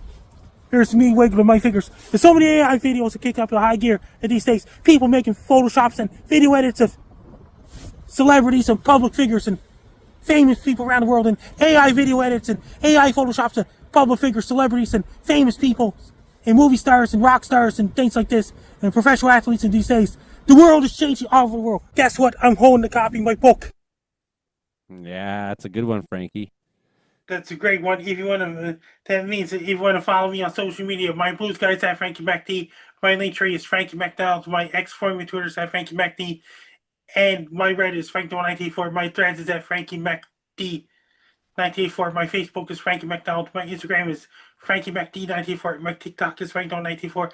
My Clapper is Frank1984. My Twitch is Frank1984. My Snapchat is Frankie MVCDON. My YouTube channel is Dogs Who Hosted. My LinkedIn is Frank1984. Best luck to you. I'm Frank1984. There's a Comedeorological weather report every Thursday night at 7 p.m. Pacific, the Atlantic. Yeah, and Frankie's right. The AI videos are getting worse all over the world. It's cranking up into high gear. Want to hear my impression of a bot, Frankie? Yes. This is my impression of a bot on Facebook. Alberta separation. Bots are kicking up in so many gear. New York City, Canada. It's a robot account, not a person account. It's a bot account. Yeah, so often these people Bots are like just... bots posting pictures of Pierre Poilievre and the story about Pierre Poilievre and things like this. Those bots. It's not people themselves. It's bots. Yeah, making stuff up, eh? They just make stuff totally up, and then everyone's like, you know what I've seen lately is people all mad about the price of gas, and they're all posting around here saying, look what Carney has done. Look at the price of gas. As if the war in Iran wasn't even happening. It's not the guys. It's the bots. Yeah, some of the bots, eh? But like they're trying to blame the price of gas on Mark Carney. It's like he didn't. It's not people. A it's war the with bots. Iran. You know. It's not the people. It's the bots. It's the bots. Well, the bots don't want you to know that Trump started a war that he can't win, and now we got to pay for it at the pump. And all working people everywhere should be mad. Get together, get our pitchforks, and get some justice, guillotines, everything. Okay, sorry, I didn't mean to say all that. I'm back now. Then you got the outro video coming up. The outro video. Okay, let's pick an outro video this week, Frankie, because I don't have an outro video picked. You know, because I'm me, and I'm. The outro video is the band. Yeah. What kind of song do we want tonight? Sing one about firefighting. Well, we did that. We did that twice. That's the problem there. You know, so something happy, something positive. Well, actually, no, we didn't. We didn't play Fire on the Anarchist Mountain. Here's my famous song, Fire on the Anarchist Mountain, They'll Take You Out. I'm Joey Only, Care Every Weather Dude, YouTube channel. You can watch the show every Thursday night with us here. Always just having fun with our friends, talking about the weather, and, you know, getting by. Just getting by. All right. We might continue with the live stream a little bit longer, but for you radio listeners, have a good week. Here's Fire on the Anarchist Mountain live. Joey Only Outlaw Band down in Vancouver last month.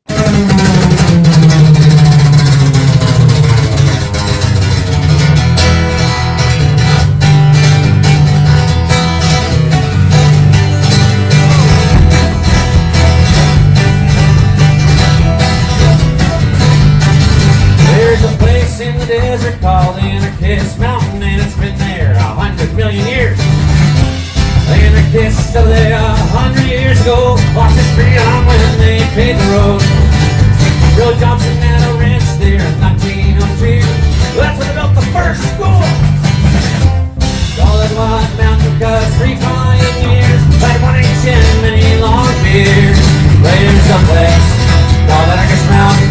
There's a place called Anarchist Mountain. There's a place, there really is, called Anarchist Mountain. Watch it. There's a fire on Anarchist Mountain.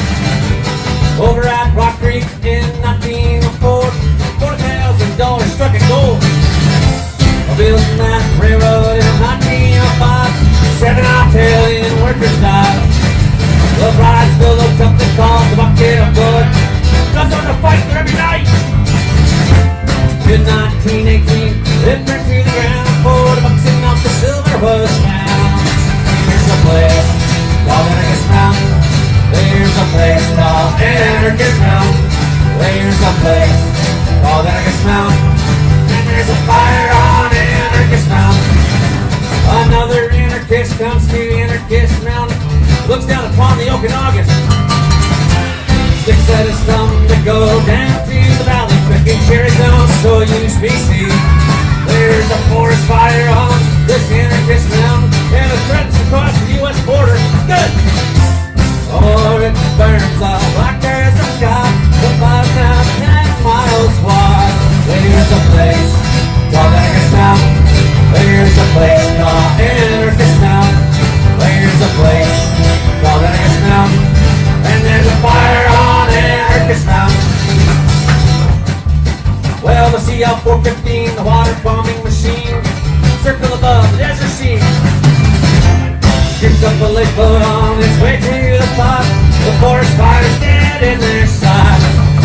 Burn, Anarchist, burn, burn toward the south. Spread as fast as you can and get it. Keep on dreaming, cause you will never know how much that fire could grow. There's a place called Anarchist Mountain. There's a place called Anarchist Mountain. There's a place called Anarchist Mountain. Not like there's a fire on Anarchist Mountain. That was last year, and as you can see, the Anarchist Mountain fire's history. Came like a lightning strike, dead in the night. Then the men and women went to the fight. What is so sad about the Okanagan? All of it is so land. Like my hunch is out Anarchist Mountain, where liberation will begin. There's a place called Anarchist Mountain.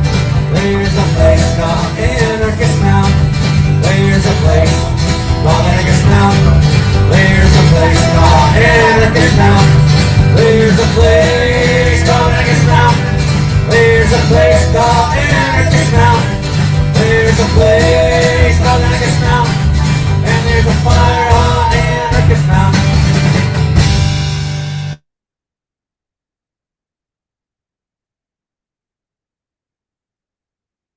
That ends the radio cut at least.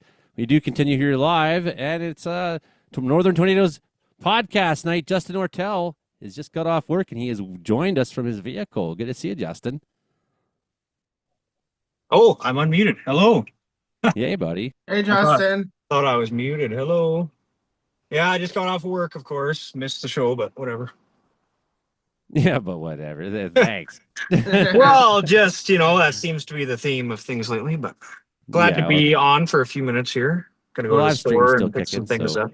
Yeah.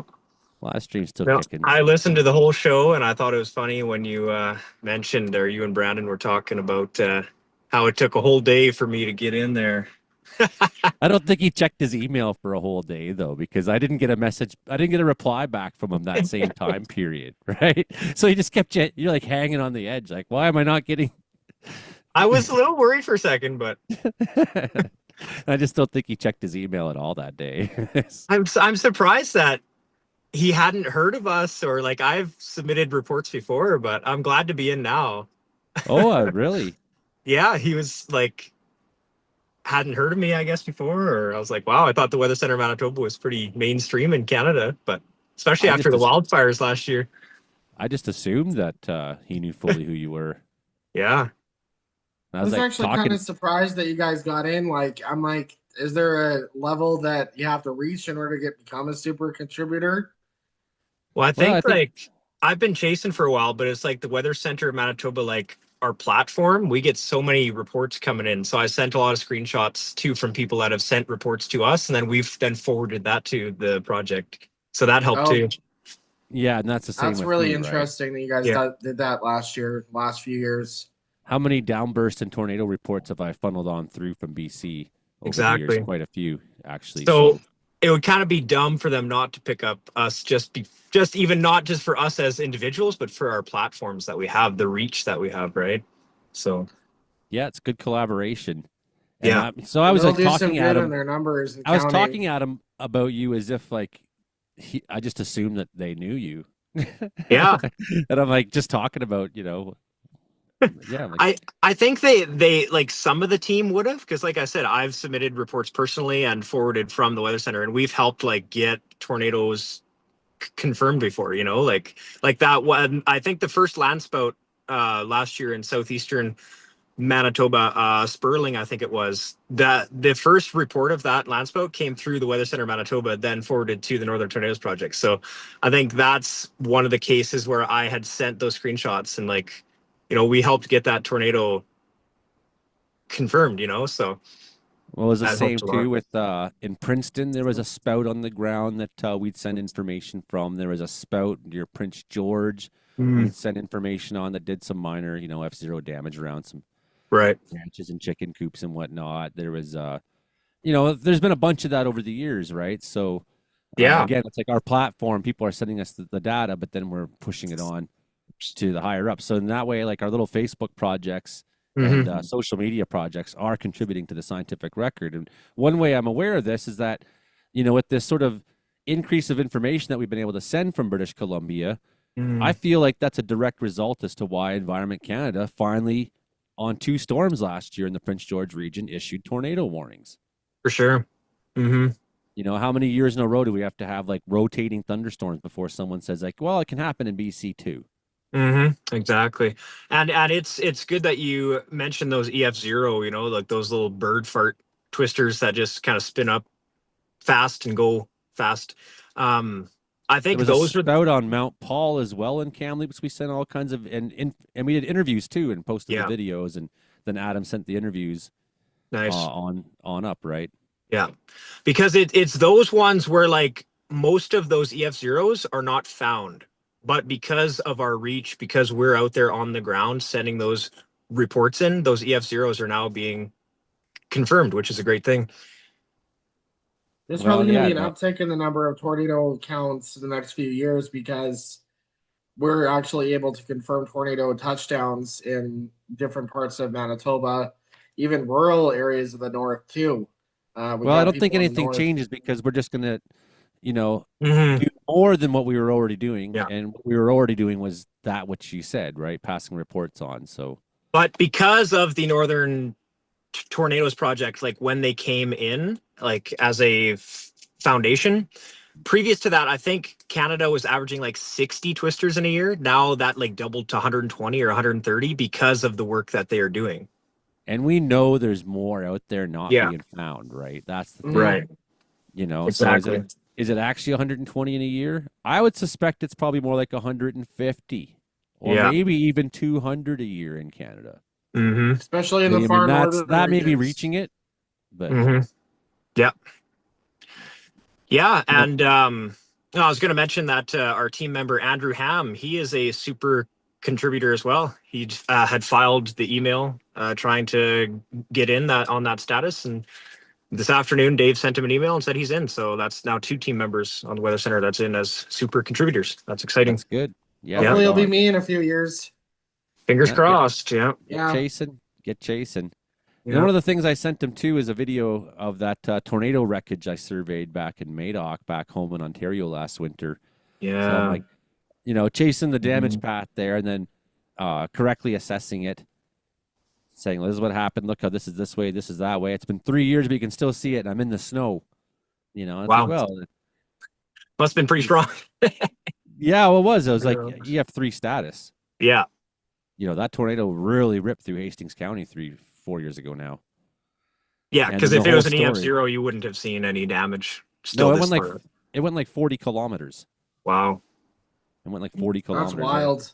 Dude, Ontario's been ripping, man. Like Northwest Ontario, like a lot of those, and they're only confirmed because of like satellite. Because you can't go and ground survey in the forest in the boreal, right? Like it's satellite imagery. Well, I mean, you could, but that's sometimes hard to get to. And then if you're sending a team from Toronto or, who are they going to send? Who's their super contributor who's closest? Like you? You're going to go 600, 800 kilometers to go walk through 8 kilometers of bush. Yeah. Eaten by black flies to like maybe I'd rather not. It doesn't sound fun. Maybe GPS a target. Those have been strong, like EF3, EF2, long tracks over the last few years. I'm like, man, come west a little bit into Manitoba. Well, it seems like there's a shift that's happened in tornado tracks in North America. And I don't think that's just because the data is now more widespread, because Americans have always had widespread data, and it's clear Tornado Alley is shifted east. That there's still tornadoes happening on the west and on the plains, but there's been this like shift into like Dixie Alley. Like, look at Dixie the Yeah. other day. That massive like velocity, like CC drop was crazy. Was that last night? I think it was. Yeah, it nuts. was. Yeah. And nobody died. Like, man, we're doing so good, like getting the word out there. Like, if that was years ago, before like, you know, your Ryan Halls, Max Velocity, Joey Only, Justin Ortel, like there would have been a lot of fatalities. Well, and especially when they're hitting in the dark at times too, through Yeah. the earlier parts of the spring. And it's all At trailer least we're getting parks. a little more daylight, but down there the daylight doesn't change much. No. The amount of daylight they get in a day. Like, I'm looking at the sky photo here and it's still light, which is awesome. Yeah, yeah, it's still totally. light here in Winnipeg too. It'll be light here for like the next hour. That's sweet, man. Oh yeah, we're a fair ways north of you, but Mm-hmm. and it's amazing how when you go farther north from here, how much it changes. Like if you go up to Dawson Creek, for example, in June, it's like, oh look, it's light on the horizon all the time. Wow. You know, it's weird. It's like only a couple hundred kilometers north of us, but I went up to Thompson in 09 and the sun's up till like 11 o'clock in that part of the province in yeah, June. man. Yeah, well, that's almost as far north. Churchill. It's probably further north, maybe even than Dawson Creek, but it's like relative, right? Mm-hmm. So like we'd be, man, all summer long, like you're like waiting for a dark period to like look at the meteor shower or something like. Or the Northern Lights. Yeah. It's crappy coming up because you got to be up till like midnight. Minimum, yeah. Yeah. But I'm nice excited talking to you because guys. I was going to mention we'll be having our noctilucent clouds will be coming back. The NLCs, the night shining clouds. Those are Yeah. cool to see. It was kind of a crappy year last year for them. I only saw them like twice, but hopefully there's more this year. Isn't that those clouds that have look wavy underneath and they're really high up? Yeah. Yeah, they Oh. form from like meteor dust, like 80 kilometers up in like the mesosphere or something. Oh Nuts. wow. Yeah. They're one of my favorite cloud types. I had no idea they formed from meteor dust. Yeah. So we need more meteors.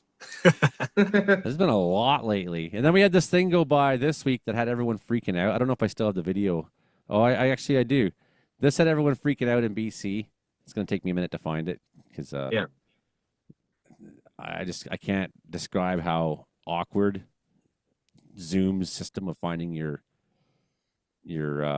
clips is. It's like, And it's ever changing too.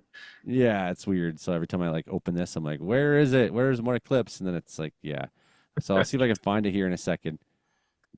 Video from the other night. I know I had it because I put it in Frankie's video.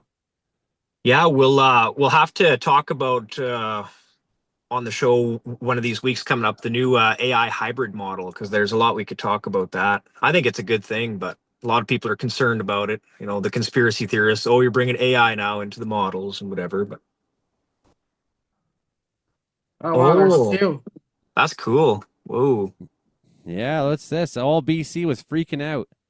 Wow, what is it? Woke up like a couple mornings ago and like every group is just losing it. With the Northern Lights too. That's nice. Yeah, this is a particularly nice video because of that. Yeah. I like this one of all the ones that are going on. Dang, look at it just coming, eh? People are like, oh, it's the aliens. So what I will guarantee you is that the aliens are going to traverse the universe, which is very difficult, if not impossible. To traverse the universe, to come here to show themselves as like and fly by, yeah, that's stupid. Yeah, like a weird colored triangle in the sky. They would invade us if they were coming. Like, yeah, they don't want to. If they can traverse the galaxy, which is almost impossible, they can make sure that we can't see that they're here before they invade us or whatever, right? So, wasn't aliens at all. Do you have a guess? Probably a big meteor. no, it's too slow for meteor. Almost looks like some kind of aircraft, but I don't know. Higher up. Satellite? Is it a satellite? No, it was launching satellites though. Starlink? No. Yeah, it's a Falcon 9 rocket. Oh, really? A rocket? Wow. Yeah. So That's it's cool. hitting that upper layer. Well, what's going on is this: they launched it at like 9 or 9:30 at night in California. I thought maybe Florida, but it was California. Yeah. And then so it's gone around the planet once already, right? And now the sun's going down, still in the far north, so it's picking up the light of the sun like crazy. Nice. And that's the Yeah. exhaust plume. Wow. Right? Huh. That's really cool. It's cool, but it's sad. Like, look at all those satellites. Like, I was out seeing that last comet that we had. I can't remember what it was called now, but was out photographing it, and I had photographed a comet last year, and there was like hardly any satellites in my photos. And this one, just this last year, like months ago, I couldn't even edit all the satellite trails out. Like, the comet was just inundated with these satellite trails. Like, our night sky's being overtaken. It's awful. Sucks. It's horrible. In the 80s, we would lay out there during the Perseid meteor shower in August and look at the stars at the farm in the dark. Yeah. And once in a blue moon, we'd see a satellite go by, and it'd be like a big thing. Like, what the heck is that? Like, talk to the kids at school. I saw a satellite go by last night. That's so cool, right? Yeah, that's how old I am. Is like we were excited about a single satellite having gone by. Wow. Yeah. And now you sit there and it's just like blinking. Airplanes nonstop, and then satellites up there, and it's like our whole sky's humanity's just ruining everything. Like, what we need is just a massive, like, Carrington level solar storm CME just to send them all crashing down. That'd be great, eh? And maybe collapse civilization a little bit too. Just a little bit. Just a little bit, yeah. Yeah. Set it back for a little while. Yeah. And then maybe we could have some kind of a revolution against the billionaires or something, and get some equality in the world, and get some justice, and change the meaning of life, and start enjoying our planet and enjoying the time we each all have collectively together. Yeah, there just hasn't been any good solar storms lately. Looks like a promising sunspot that's about to round the corner of the limb and kind of be Earth facing over the next week or two. And it has spit out some CMEs over the last few days, so we can hope. But, we're on the downswing of solar cycle 25 now. Be going to solar minimum soon. Yeah, oh yeah, that'll be bad. Yeah, that'll be the solar doldrums. I hate it. The solar doldrums. Until we get to solar cycle 26, but I think that doesn't start till like 2031 or 2032, something like that. All right, here we go. Check this one out there. BC residents were left wondering about something very unusual last night, and this is why. There were multiple sightings of a strange shape floating through the sky. Folks from all across BC saw it. It was also observed in parts of Alberta between about 10:15 and 10:30 p.m. Pacific time. A lot of people reported seeing this large white shape slowly moving across the horizon before disappearing from view. Yeah. And one of the people who saw it was CBC's very own Andrew Cariata, who joins us now from Prince George. Andrew, I'm dying to talk to you about this. Tell me, what happened? How did you see it? And what did you see? You know what? I'll just have to admit that this was just after 10 o'clock. I was out walking my dogs last night. And at one point, I did look up and I saw this and I thought, hey, the moon's kind of blurry there behind the clouds. And I just moved on. And then it was only later when other people started sending me videos saying, did you see this? That I realized, hey, there was no clouds out last night, and that's no moon. So fortunately, lots of other people were more alert to this than I was, and soon I was getting a lot more videos sent to me from all over the province, and they've just kept coming in all day, just from across, like down to Vancouver Island, up to the northwest, and near Hawaii into Alberta. Lots of people wondering what the heck is going on here. Looks so cool, though. Yeah, I mean, I'm looking at it right now, and this video, I mean, thankfully, some unlike you, knew something was strange and had the wherewithal to record it. It looks like it's kind of crazy. What are people think? I mean, I can imagine what people are guessing this might be, but talk to me about the theories that you're hearing. Yeah, definitely those guesses. Like you can guess sort of it out of the like world UFO, theories. like Closer to Earth, people started saying maybe it was a weather balloon, maybe somebody spying on us, a drone out there. But fortunately, one of the people who saw this was the local Astronomical Society president here in Prince George, and I told everybody on Facebook long before I seen this astronomical president guy, but I was like, "There's no way that's aliens." You're freaking out, people. He says he is confident that this was a SpaceX rocket that was launched from California last night to carry those Starlink satellites into space.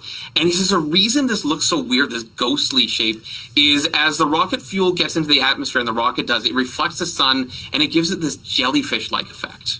Yeah, jellyfish. Actually, it kind of looks like a jellyfish, when you see it. It's a very interesting shape. I think Chinese lantern's cooler, and in the back, you can also kind of see the jellyfish weird Chinese lantern. kind of a curve shape of that of the rocket, which was very, very cool to actually see.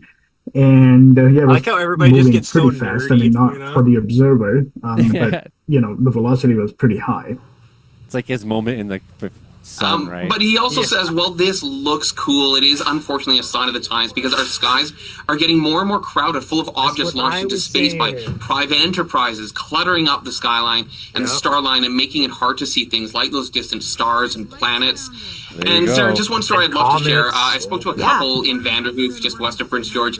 They told me that last night they were tucking their son into bed and they're having kind of a tough conversation about how, it's fun to believe in magic, it's fun to believe in aliens and these other worlds, but most likely they don't exist. And then a couple of hours later, this UFO-like object floats out their window, and they told me it's this reminder that it is fun to believe. Oh yeah, that's funny. That's funny though. Everyone just it was like social media was just flooded. It was like, oh my god, did you see it? And the same thing happened. Never see something like that cool, man. I never see that. The same thing happened last month. Last month. They had a launch, and the next day it was a more spectacular one. It was a more freaky looking one. That one was just like a weird, very blurry triangle, but the other one was like really crazy looking. And same thing, right? Man, yeah, that would for sure get those conspiracies going. Yeah. It was Tuesday night. That's when it was. Yeah. On a Tuesday night. Yeah. Yeah, but the aliens, they're not going to cross the galaxy, and then some of the weird ways that people think the aliens are showing themselves, Yeah, and it's like I saw that there's some article like there's been so many earthquakes in Area 51 over the last 3 weeks or something. I'm like, so it's like it'll be a video of like a random light that goes and then stops and then goes really fast or something. They'll be like, see. Yeah. Like, man, they're not going to cross the galaxy to announce themselves with a series of blinking lights that have weird patterns, right? It's like a freaking cat. Like, we're not sheep anymore. We're cats following like the red laser, through the sky, and we're like, ah, yeah, what's that? We had one. There's an airplane going by. I need to look at.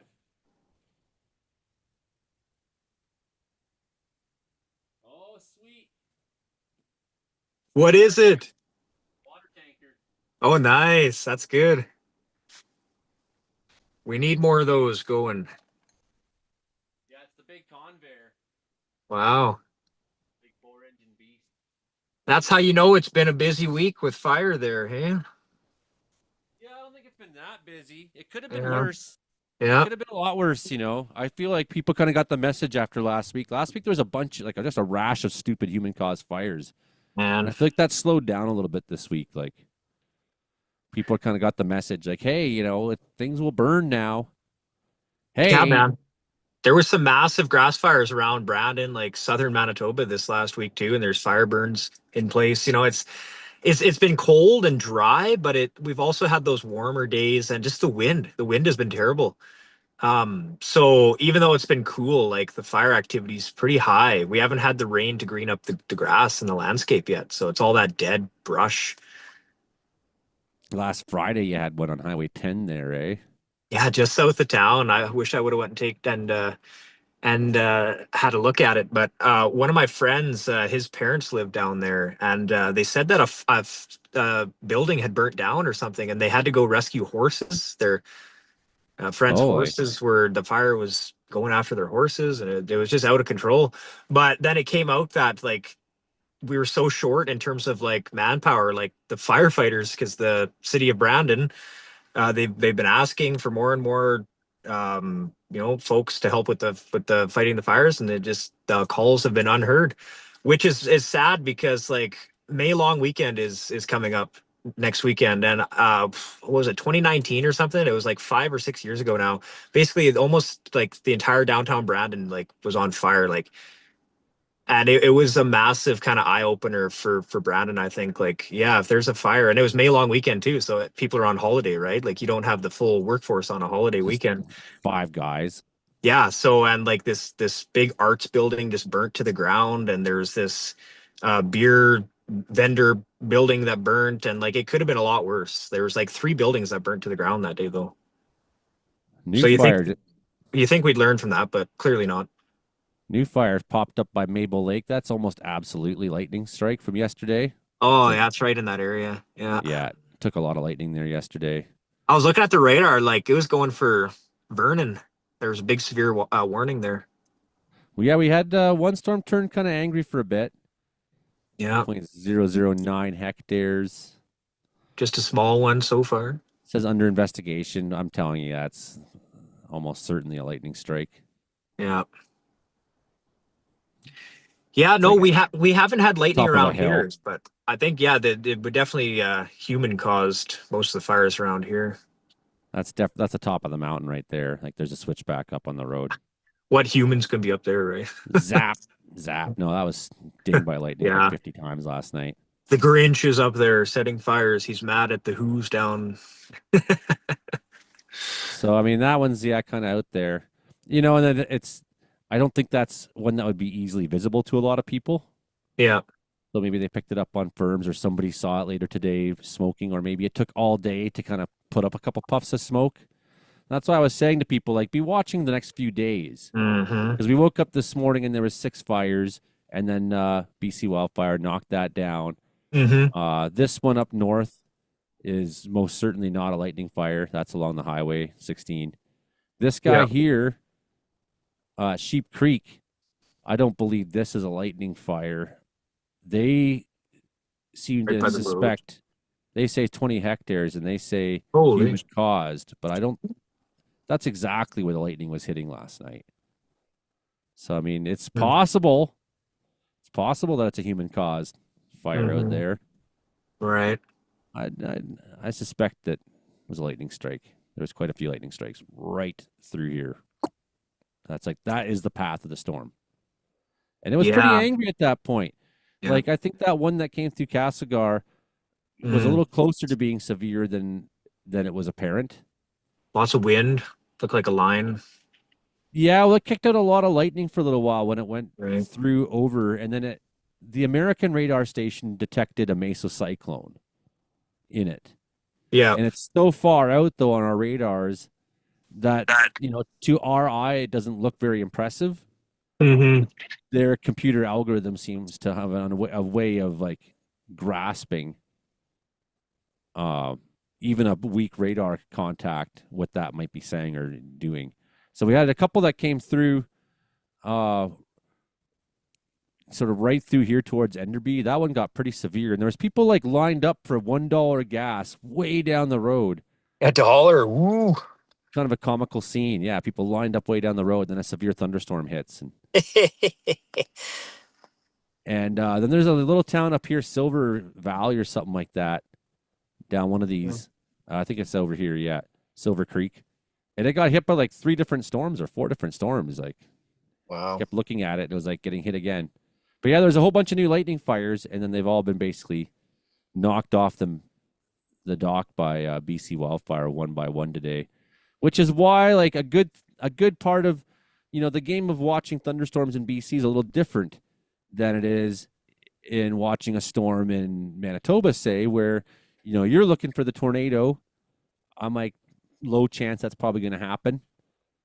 But one thing that I have seen last year, I called in 3 fires. Right. So you wait a couple days after the lightning's gone through, and now we've had a couple of warm days, dry days, and there's just been like a few embers down there skunking. Like the storm hits, tree candles up, a bunch of chunks, flaming shit burns down, falls down on the ground, is burning. But then the rain comes and hits everything really hard, and so you just have a couple little embers that are sitting down there smoldering for 2, 3, sometimes 4 days. Then you get like enough wind one day, and it's dry enough and enough heat, and suddenly you look up and you're like, wow, there's a fire there where that lightning storm was 4 days ago. What a coincidence. But it's not a coincidence. So that's what we've seen with this one here. I don't know what the story is on it, who called it in or how it was found, or if it was they saw it on an aircraft maybe. Yeah. One of their own aircraft saw it and was like, hey, look, there's something smoking down there. There's going to be a few more of those probably pop up. But that's one of the good reasons why when you're storm spotting in BC, like I say, I called in 3 fires last year. Yeah. So like there's still something that we can do. And like that's one of the good reasons to be aware of when thunderstorm weather is coming. So you can kind of set aside a little time to be ready for when they're coming through. Stop, take the moment, pay attention to what's hitting in your valley. Take scope of where some of the strongest. So it's the thickest bolts, especially the positive strikes that are going to start the fires. Oh yeah, my favorite. Yeah, the Posy strikes start fires. Like, I'm almost certain that one of our fires during the big Wells fire season of 2024 here, we had all the fires here. Mm-hmm. I saw that Posy strike hit, and there was fires right there after. Like, right. It's the positive strikes. So like, look where the lightning's happening in your valley. Look where the strongest bolts were. Kind of take note of that, and then look up at that spot every afternoon and for the next 4, 5, 6 days, and just keep an eye on it. Like, oh yeah, eventually there might be a puff of smoke out of the blue. There might be one tomorrow still that's from this lightning storm, or the day after. We're not hot enough right now that the fires are just gonna go nuts. It's coming. Yeah, we've come down a little bit in our conditions since sort of the peak earlier this week. So, fires will burn. It may not be like, lightning strikes and it takes off. It's not usually like that. Sometimes, but not usually. Gonna be changing big time in the next 2 weeks because the long range outlook I saw from the States, their 14-day outlook is showing like a ridge through the western US, kind of creeping up to the west coast of Canada, bringing up all that kind of warm, almost heat dome-ish weather. So it'll ramp up again. Well, Eastern Canada is just like freezing. Yeah, well, even Manitoba, like we haven't warmed up too much, but we'll be starting to get warmer too. But my thoughts are that like BC's gonna really be on fire first, and then it's gonna slowly inch its way eastward, Alberta, Saskatchewan, and Manitoba. Like, because like the northern areas of the prairies are still flooding, like Manitoba, Thompson, yeah, it's still up melting. there. It's all snow still. It's frozen.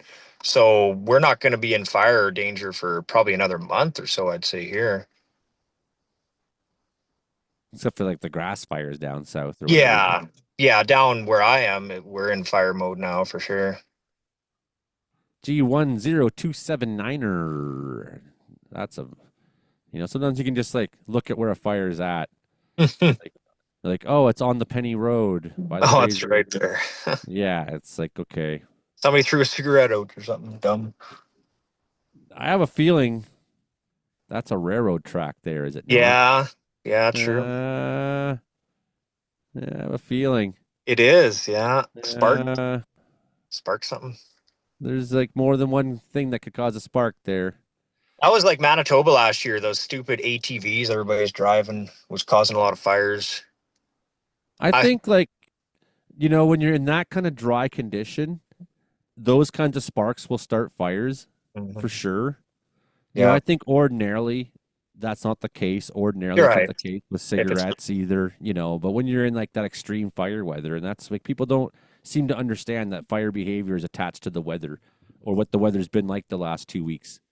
And that's what's upset me the most in Manitoba. Like, we got fire bans across southern Manitoba, and it's like the other day people were saying, oh yeah, I live up by Swan River, the same day where I posted like, we got crossover weather, like the humidity's 20%, temperatures 23, 24, the winds are going to be gusting 90 kilometers an hour. And like somebody commented and said, yeah, there's farmers up here burning their fields. I'm like, what the hell? Like, farmers are supposed to be weather aware, but they're like some of the most dumb people out there. Like, and I love our farmers, nothing against them except for that. It's like, really? You choose the worst day to be burning your effing fields? Like, so frustrating.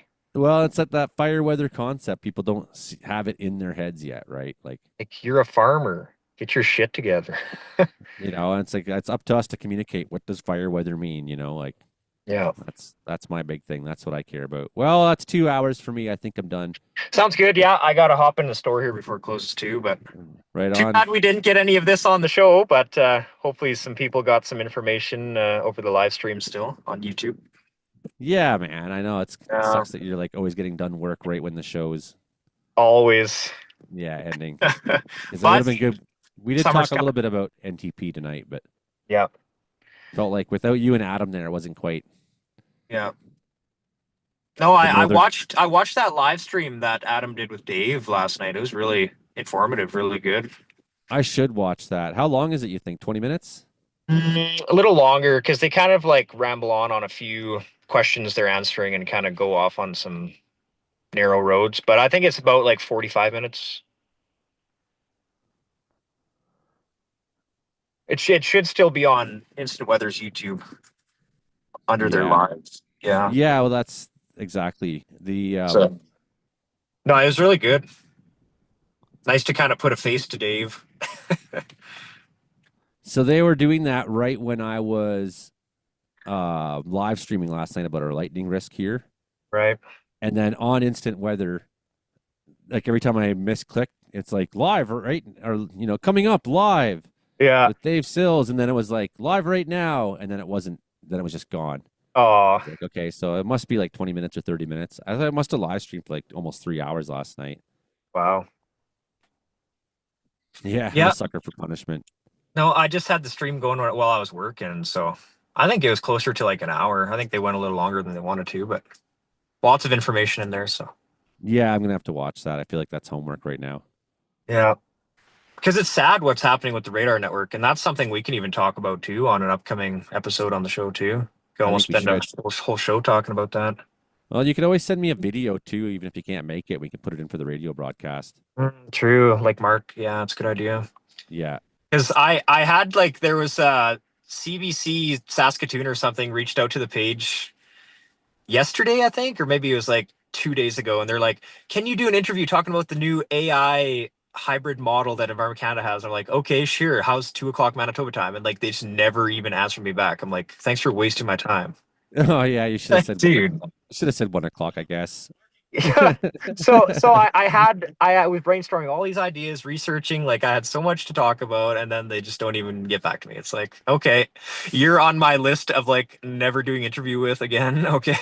Yeah, CBC's pissed me off a few times. Like, remember, I did.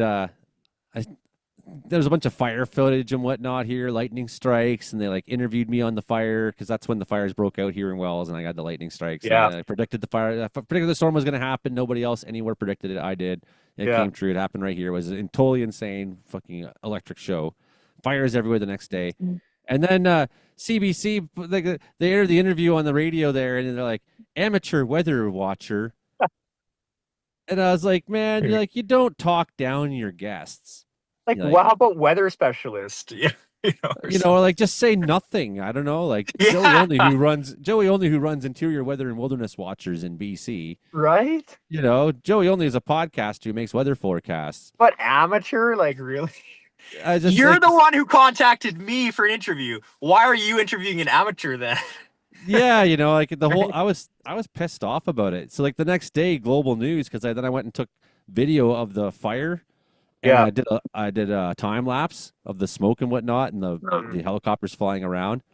So then Global News sees that. It's like the next day, and they call me, and like, hey, do you want to, can we use that footage? And I said, tell you what, I'll sell it to you. Yeah. And they said okay, and they sent me a couple $100. Wow, that's sweet. For 10 seconds of my video, and then the CBC called the next day, and I said, get stuffed. Global just gave me $200 for my footage. It's already been licensed. You called me a fucking amateur. No, amateur rates don't apply any longer to you. I mean, you pay for my footage. Yeah, I'm kind of like 50-50 with them because I was on Hannah Mansing's show, even though even Ian Hannah Mansing wasn't on that show, talking about the extreme cold, and like that was a cool interview. They were talking to me for like 5 minutes, and I was like top of the show, so that kind of brought CBC back up in the ranks. But now that's different though. That's getting into a show. That's getting into a show too. Yeah. Yeah, national, and it's getting into a show, and it's like. But it's these local ones, like CBC Saskatoon or whatever. That's like, can we have interview? And I'm like, yes. And then they're just hungry for stories, but then they like totally don't care about you. It's like some narcissistic relationship. All right, we got amateur weather watcher Justin Ortel on finally, who we've like ignored for 3 days after asking him. And it took him a whole day to get a NTP super contributor. Yeah, so we don't care about him anymore. Well, I don't want to talk about it, but I got people who are like literally making the argument that I'm not a weatherman, and I'm like, I'm having to fight a battle in my life. And meanwhile, the top tornado scientist in Canada says, "Yeah, you're a weatherman." That's so cool, man. BC represent, fucking rights. We're gonna change the tornado science around here. We're gonna.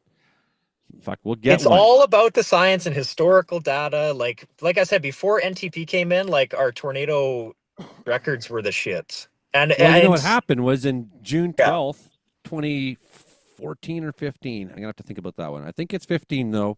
Mm-hmm. Ed and I were coming back from Dawson Creek. from Carl's festival, and what happened was I seen storm develop and then funnel come out and touch down. Wow. Out by Hickson here, out by Cinema. Totally happened.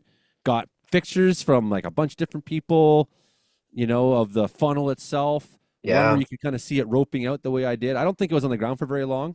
Mm-hmm. And I had like a bunch of farmers from that area report like, oh, we heard this crazy sound of a jet going over our house. Yeah. And I was like, we live next door to that property. We heard a jet go over our house. It's like, you heard a tornado skipping over your house. That's what you Right. heard. So it was like on the ground for 100 or 200 or 300 meters or whatever, right? The F0. But those are the ones that matter, is what I'm saying. Everyone matters. Whether Tried it's to get F0 or Environment whatever. Canada in on it to confirm it, and they're like, well, we don't have enough data. Our radar, I mean, yeah, we can see that a mesocyclone maybe was happening there, but we don't have enough data, and it never got confirmed. Wow. To this day, right? So that's one that's on my list of like, I totally fucking seen that tornado here in BC. Like, Dude. I saw it. I wonder if there's a way they could look back at like historical satellite imagery or something. Like you should chat with Dave about that. And we had photos from people. Yeah. We had photos from people that were like, these are the broken branches from where it came through my property. Like I honestly think it's not too late. You could still get it possibly. Well, what may be too late is I don't have the contacts and I don't know where any of those photos are, or half them at least. They're not saved in my email like I thought they were. Maybe because I was deleting everything to make space, but I'll let you go and get your shopping done. And yeah, it's that time of the show. That's open till 11 o'clock. Justin's shopping. And that's that hour of the show. You want to know what's funny is that it's the local Sobeys is open till 11. Like Walmart, all the big box stores, they close at 10. So way to go, Sobeys. Yeah, totally good. Yeah. All right, man. All right, that's the show, everybody. Like, share, subscribe. We'll